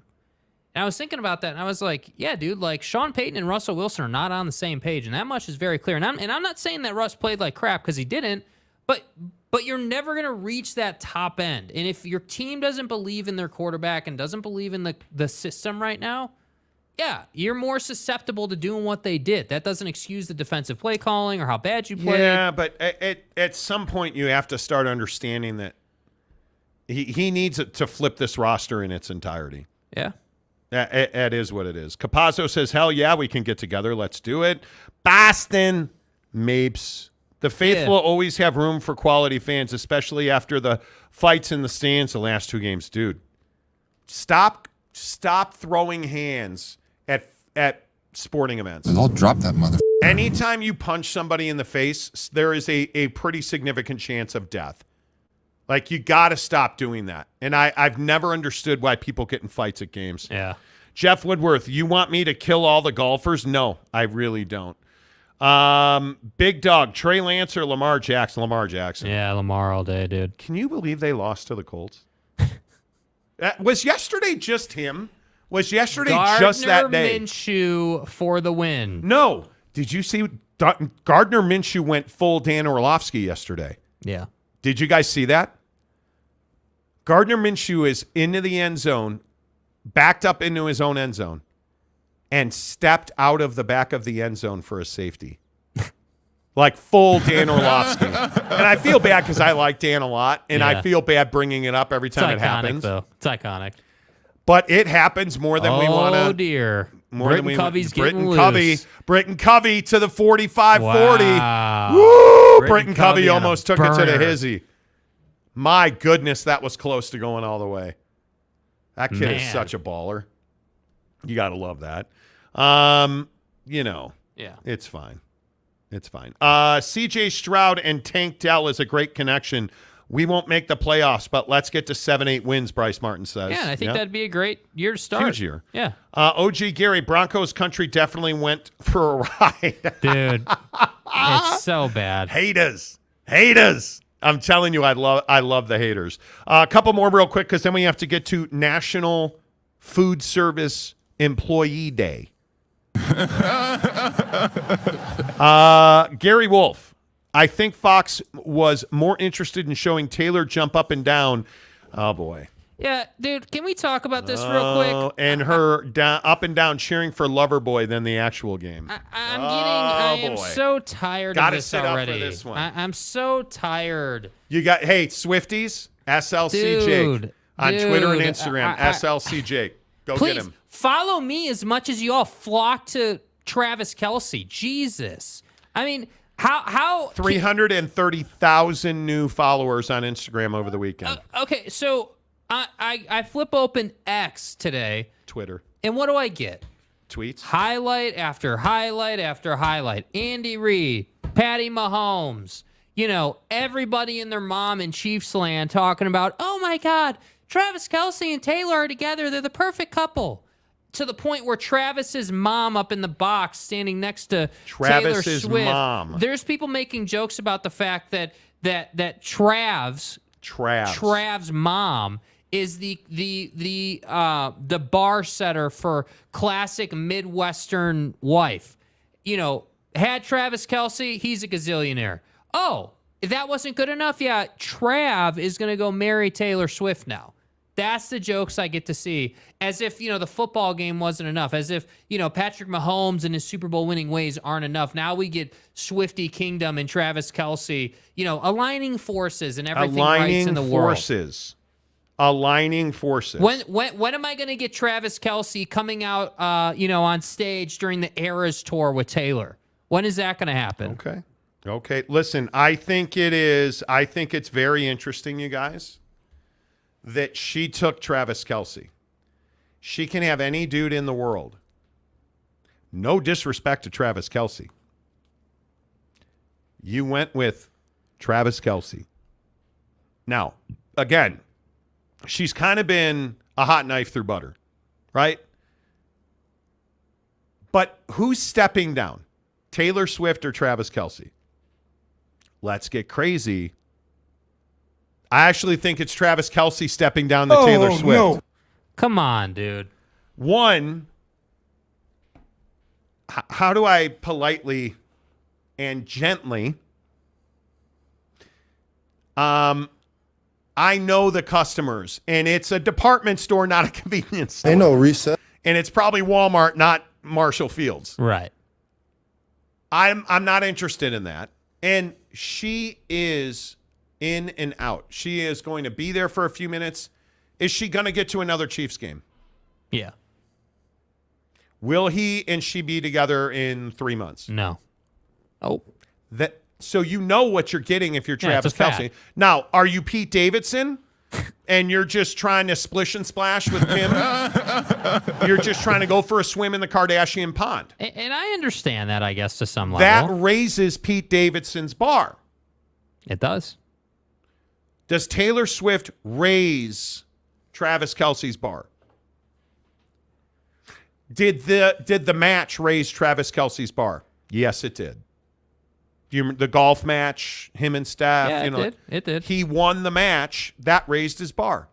Does Taylor Swift give him a little Q factor? Certainly it does. Does it get him more attention? Absolutely it does. She's dumping that ass before he can probably even pop a squat. Like and I'm just going to be honest with you, right? You and I both know they have already repopulated the earth multiple times, 100%, right? Dude. Right? So you're going to be able to say, hey, I attempted to have children with Taylor Swift hundreds of times probably. That's great. Travis Kelce, you raised your bar. But she's dumping you in less than 90 days. Over under what would be 90 days? Yeah, that's 90 days. That's a great over under 90 days. 90 days. 90 days, and the day one is probably 2 weeks before any of us knew about it. Right? Like, these two have been seeing each other for a minute. She won already. Let's just be very honest. The Sunday night football, or the Sunday football thing where all Fox talked about was, oh, it's Taylor Swift. Oh, my God. Look, it's Taylor Swift. Oh, the Swifties. Let's get Taylor's reaction. Oh, my God. Oh, Taylor jumping up and down. Bounce him, sweetheart. Oh. Like all of the, Here I am. all of the stuff, right? Like all of the stuff. Taylor Swift, she has been all about that. And I'm telling you, Taylor already got her bang for this. Literally. That is my opinion. And I think that it just is what it is. Yeah. It's fun. And now my guess is that you're just going to, in my opinion, now you're just going to walk this out. if I could see her, the only thing that keeps her there, in my opinion, is if they go to the Super Bowl and Taylor can have fun at the Super Bowl while Usher performs. I think that's where we're at. Yeah. She is arguably one of the richest women in the country right now because of the Eras Tour. All of her new money is like you just know. Yeah. Dude, I think I've hit it every time. You just know. Yeah. She's living on the right side of the line, bro. Yep. So I just don't think that it is. It's a fling, dude. It's not a real thing. Yeah, I don't think this is a risk at all. I think it's cool for Taylor Swift. And I think that Travis Kelce is a guy who's going to get his ass dumped. His mom will cuddle him. And then he's going to move on to average chick you've never heard of and live happily ever after. Because you're not marrying Taylor Swift. Let's just be real. Let's just be real honest about this shit. You are not, or stuff. Excuse my French. You're not marrying Taylor Swift. You're not having a white picket fence and the 2.5 kids. Filling in for somebody. And the schnauzer, poodle, doodle and mix we're not thing. Getting flannel pictures during right? fall. You and I both know there are remember Taylor Swift? She retired from being a carousel to marry Travis Kelce, and they lived happily ever after. Gotta be fucking kidding me. There's no happily ever after with Taylor Swift. She is that girl who, in and out, she's a day trader in men. That's all she is. I'm in, I finished high, I'm out. You are not the guy. Maybe this is where Travis Kelce is, because he's not young anymore. What is he, 33, I think? No. Travis Kelce, yeah, he is. No. Okay. Travis Kelce. No way. I think he's 32, what? 33. How old is he? 33? Dude, what? He's not a kid anymore. This isn't your midlife crisis where he's just out hooking up with every pop star that'll, wet his whistle. That's not what this is. This is Travis Kelce taking a shot at marriage. And you don't reach into her DMs the way he did and beg and be thirsty the way he did if you were not trying to hook up to Shaq. A lot. Right? That's not who Taylor Swift is. I'll change her. You're not going to change her. No. She's a billionaire. No. Conference Commissioner Gumby. Jessica Simpson, greater than T. But Jessica Simpson's a different kind of crazy. Yeah, but that was a different time, too. Come on. Come on, man. Yeah. Boss Hog, you degenerate. So are we going to have a bet over under 90 days? Yeah, I think it's 90 days. But All right, boss. Yeah. I'll bet you Bob's Steak and Chops. Please. You're going to steak tonight, aren't you? Yeah, I am going to Roots Chris. Yeah. I'll bet you Bob's Steak and Shop. Let's do it, man. You down, bro? Let's go. I'm down. Jeff Woodworth, Swifty is like 2 holes in Prize Picks. She just gets piped every day. Dude, you're not even wrong, dog. Can we? I'm on a 30-game losing streak. I'd like you to put my prize. I've played it big tonight. I've got a $20 play to win 500 on a 6-pack. I'm just saying, dude. I play it big tonight. Yeah. Here are Jake's Prize Picks. Yeah. The official daily fantasy provider of the Monty Show. Yeah. Here's Jake tonight. Mike Evans, more than 8 targets. Okay, I like that a lot. Yeah. I like that a lot. I'm a big fan of that. Right. Absolutely. Yep. Chase McLaughlin and Jake Elliott, 3.5 made field goals together. I like that a lot. And here's Jake Elliott with a 36-yard attempt. Come on, you prick, let's go. Yeah, let's go. Like Jake Taylor Elliott said, let's go. Yeah, take it like Taylor does. I'm so bricked up right now. And it is good. We've got one. There we go. A.J. Brown, Philly receiver, 5.5 receptions or more. Ooh, that's not looking good. I've got 2 already. All right. Oh, do you really? Yeah, I got 2. Okay. He's got 2. Baker with half an interception. You went less, so you don't think he's throwing a pick tonight. No. That's going to kill you. Jalen Hurts, 44.5 yards rushing more. And then Joe Burrow, 1.5 passing TDs more. So you think he's throwing 2 dimes tonight? Yeah. Okay. Yeah. All right, there you go. Yeah. I don't hate it. I don't. There's definitely some risk in it. I'm not denying that. There's risk in it. The Baker one's the most risky. Obviously, He either does or he doesn't. That's the most risky. But he's like I said, he's been protecting the football well. He's playing well right now. I hope he lives up to it. Casey Anthony got away with it for $5. Travis Kelce boldly going where lots of dudes have gone before. Let's go. Good job, Casey. Casey is very quickly becoming one of my favorite commenters. That's awesome. Jim Choi, how long of a career is Jalen Hurts going to have in the NFL? Well, I think it's going to be a while. I think he's throwing more and running less. Yes. And I love that because we're learning with Anthony Richardson, who's in concussion protocol. You can't run in this league for a living. Jalen's only 25, man. He's probably got, if he does it right, he's probably got 10 more years at least. I don't know about that. Quarterbacks in 10 years don't often mix. Well, not in this league, not in the current incarnation of the NFL. I'd say 5 to 7 years. He'll play into his early 30s. But I look at a guy like a Gardner Minshew, backup quarterback. He's having a great career. Making a nice living. Chase Daniels having a great career. He retired now, but you can be a good backup. Blaine Gabbert coming in behind Patty. Okay. Boss Frog, I'll take the over starting today. That's Christmas. Okay, so we're on for Bob's Steak and Chops. So he's saying that they got to make it to Christmas Day. From right now to Christmas Day. On the over-under, Bob's equals $200. This is a makeup for the Notre Dame money line split on the action. No. This is just straight up, my guy. Yeah. Let's go. Cleveland Rocks. Her biological clock is ticking. Wow, dude. They will get married. No, Jim, I'm not reading that comment.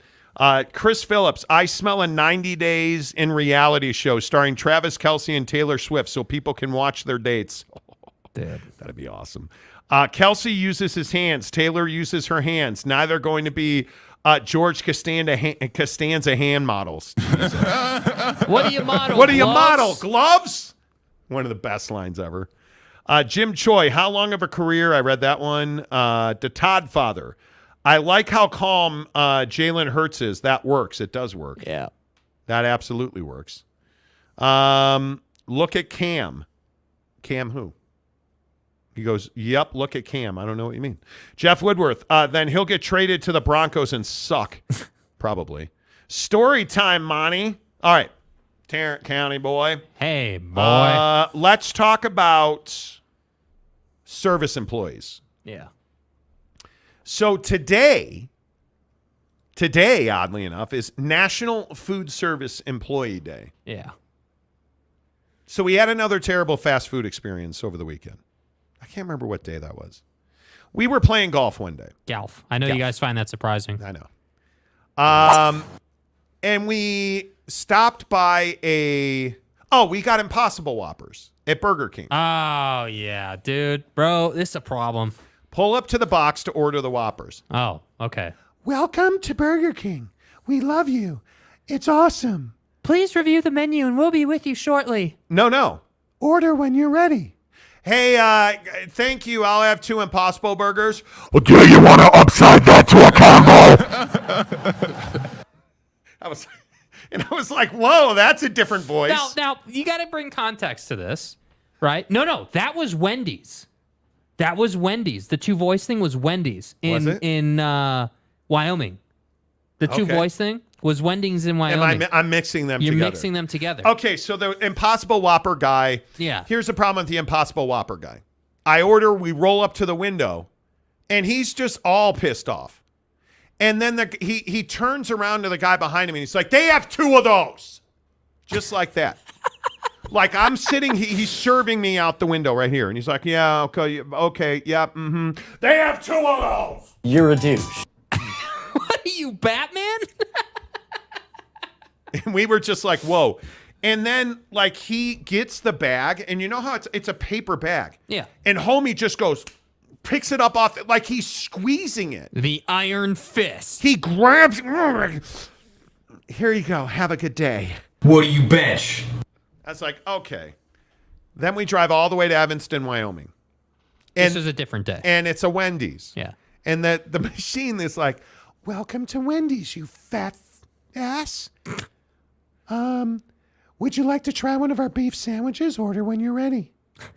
And I literally was like, oh, no thanks. Like, it had me. I thought it was a her. No thanks. Couple of Dave's doubles. That's what I asked. Do you guys have sugar-free lemonade? Yes, we do.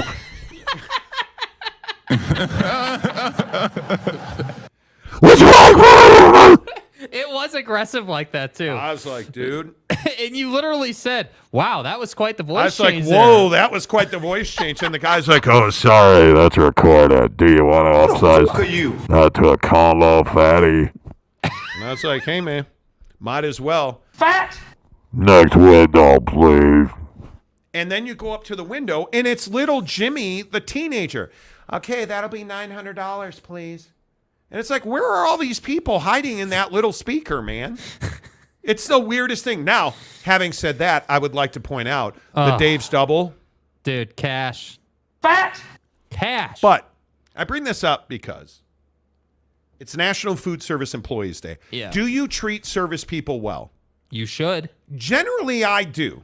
And you can be my litmus test. Generally, if you're giving me service of any kind, gas station.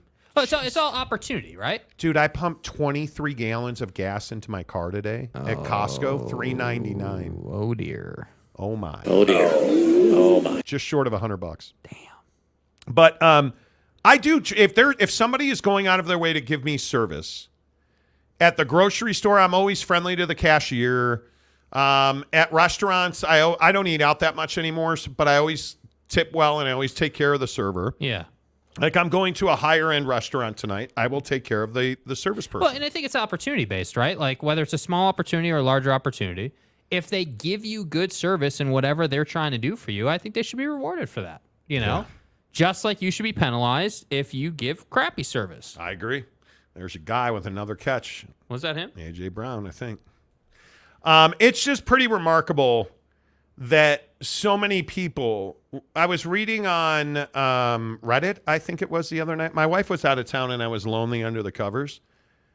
Oh, dear. Oh, my. Anyway, exactly. So I was on Reddit reading. There was a story on Business Insider about tipping.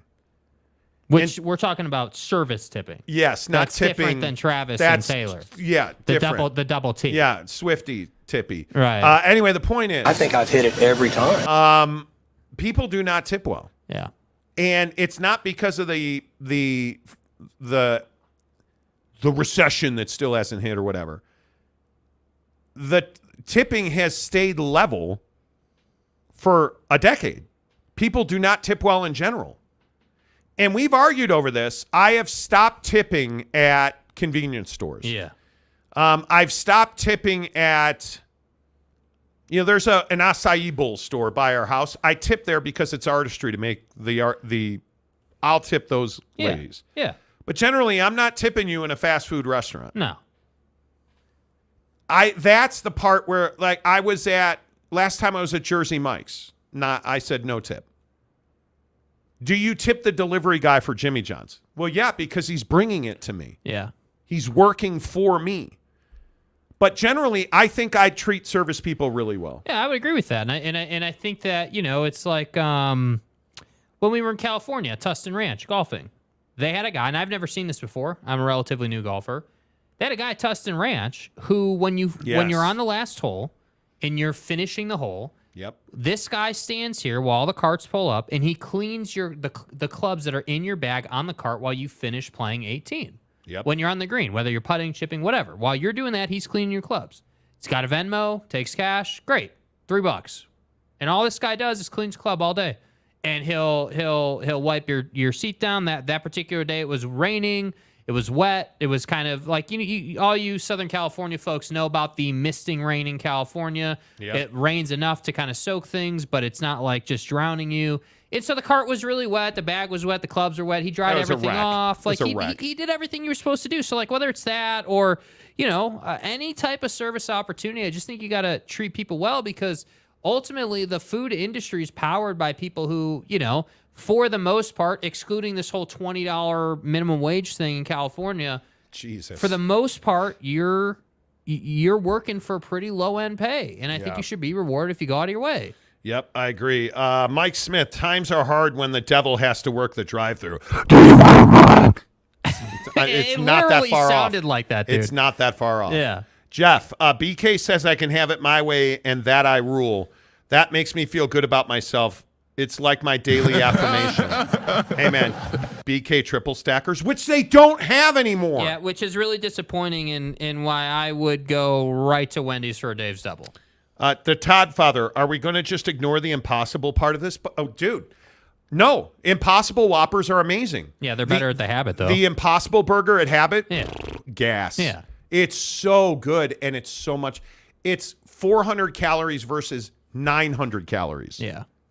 It's a huge difference, and I love Impossible Burgers. Yeah. I'd eat one every day if Mrs. Monty would let me, but she won't. Gary Wolf, the speaker keeps saying, and then. Hi, yeah, can I get a large fry? And then. That's all. But what else? Thank you. I can see you. You're a fat tub of goo. Order a milkshake. You want it. Fat! Onion rings. Like. Yeah. When's the last time we had onion rings? Been a while. I haven't had a milkshake in.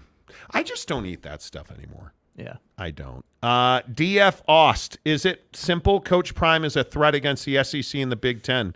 Hence the diminishing effort or the narrative. Maybe. Mike Smith, the redheaded hussy had the devil in her. No cramps. Hey, man. The Todd Father, BK onion rings rock. I haven't had them in too long. Conference Commissioner Gumby Baconator at Wendy's. About 15 years ago now? Get in my God belly. Damn, we're getting old. Yeah, we are, dude. I saw a reel on Instagram the other day. Had all the movies that came out when I was a kid, and they were like, yeah, these are 22 years old now. Thanks. Ridiculous. Thanks. Back in the day when we lived in Los Angeles, we would go snowboard up in Big Bear. And at the base of the mountain, there was a Wendy's. Oh, and it slapped every time. We'd come down the mountain, Jake could get a Baconator. Oh, yeah, dude. Yeah. I can't eat bacon anymore. Geoff, what's up, Geoff? Good to see you, bud. Had a nacho double cheeseburger from Wendy's today. It was bomb. Jesus, that sounds so good. Final. Oh, my God. Mike Smith, did the drive-thru employee have a name tag that said Sybil? Seriously, bro. Seriously. I refuse to go to get fast food again. Service is horrible. Prices are too high. How expensive is fast food? This is a conversation, dude. I cook better than most fast food places. Big Dog's Chili and Grill. Dude, you're not wrong, man. I'm with you, man. The idea that like a McDonald's or Wendy's or BK is pushing $25-$30 is outrageous to me. You can't get Jimmy John. I had Jimmy John's for dinner the other night while my wife was out having fun with other people, not myself. I had Jimmy John's, $16. It's a joke. For Jimmy John's. Yeah, it's a joke, dude. Like, it's crazy. Maury Alvarez, my favorite Floridian. Demon-possessed ordering at Wendy's. Hi, I'd like a Dave's Double. Screw you. Go chicken, fat ass. Go Tigers. Right. Your cholesterol looks high through this pinhole camera. Go chicken. Go A1C. You should order a large side of Rebelsis. There's something wrong. Can I get a Wegovy bomb? You're fat. Try Wegovy, chubs. Tony, $130 to film. Hey, Tone. Hey, Tone. Hey, Tone. What's up, Tone? $130 to fill my 30-gallon tank at Costco. Where's the Italian? Dude, what are you driving, like an F-850? Okay, so I bought new tires last week. Yeah. Michelin Cross Climate 2s and stuff. Now, you guys know that I'm selecting who works on my car. My guy, Preston Palumbo, usually is the only guy who ever does anything mechanical. Mm-hmm. But I don't have a tire guy. Yeah. And so I went to Discount Tires. I wanted a specific tire, a Michelin Cross Climate 2.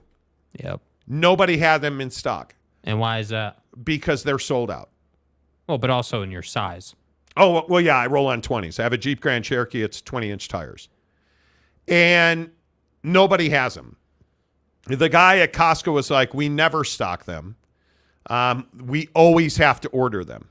The guy at Big O Tires said it would be 10 days to get them. Same thing that Costco said, 10 days to get them. Yeah. So I called a Discount Tire, and the guy's like, oh, yeah, dude, I can have them here in 4 days, Monday. Oh, okay, great. We're out on the golf course the next day. Yep. Hey, Monty, I got your new tires in. And the guy just assumes I have no life. And he's not wrong. And he's like, hey, can you come? What time can you be here? And I'm like, dude, Swifty's coming over. I can't. Yeah, dude. Like, come on, dude. Don't you know what it is? So we talked about it, and he's like, okay, I'll see you Monday. I go in Monday, and he had quoted me some kind of astronomical number. I saved $300 on those tires, and he did it in 20 minutes. And I haven't gone to a Discount Tires. I don't think I've ever gone to Discount Tires. I have been a loyal Big O Tires guy. Yeah. Discount Tires saved me a hell of a lot of money, man. Yeah. And they did. I got there at 8 o'clock. Dude, they rolled that thing in and rolled it out and done. I've added a gallon and a half of mileage to my tank. So I have a V8 Hemi I have a Grand Cherokee Summit V8 Hemi. I'm getting 19 gallons a mile right now. 19 miles. Hello? 19 miles a gallon. Like, it's ridiculous. And the tire is silent. I love it. Yeah. The Cross Climate 2s, dude, are so worth it. So worth it. Maury Alvarez, $3.20 at Sam's Club here yesterday. In Florida, your gas is $3.20. Dude, our gas is piping us right now. I paid $3.98 at Costco today. It was terrible. It is terrible. Like, it's brutal. Recession is definitely coming. I don't think a full scale recession's coming. I've been arguing with my friends about this for a year and a half. Maury says, what about cow tipping? That's gotten better or worse? Yeah. Those cows want a lot of money to let you push them over. Bet you weren't expecting this one. You know, it's not good. Jim Choi, Discount is a company store. Big O Tires franchises can't sell at a loss like Discount. But Big O just couldn't get them. Yeah. The difference is Discount Tire apparently had a set of 420s in Las Vegas. And he's like, I'll have them here Monday. It was amazing. Yeah. I much prefer you guys know who we work with. People like Bucked Up Energy, buckedup.com. Use the promo code Monty20. Local business, family business. Big O Tires, local business, family business. Super Chicks, local business, family business. The Advocates, local business, family business. Tri-Day Trading, but I couldn't get the tire I wanted. Yeah. I could not. Conference Commissioner Gumby, I did a lot of work on my first car. Shocks, motor mounts, batteries, timing belt. Good learning experience. Yeah, I don't work on cars. No. Final comment, Katie Rader, Discount Tires at Monty. Always ask if they have a better deal. Always. Always. And they do. And I saved money doing it. Exactly right. Exactly right. The Monty Show, as always, is presented by our good friends at The Advocates, theadvocates.com. Best injury attorneys in the business. They're local. As I said, I've known Matt Driggs, one of the partners at The Advocates, for 12 years now, I think. Good people working in your communities. Doesn't matter where you are. Get to theadvocates.com. They can take care of you, and they're never going to ask you to reach in your pocket and pay them. Ever. Never. You don't pay the Advocates unless and until they win your case. Chat with an attorney live online for free right now. Until tomorrow, say goodbye, Jake. Goodbye, Jake.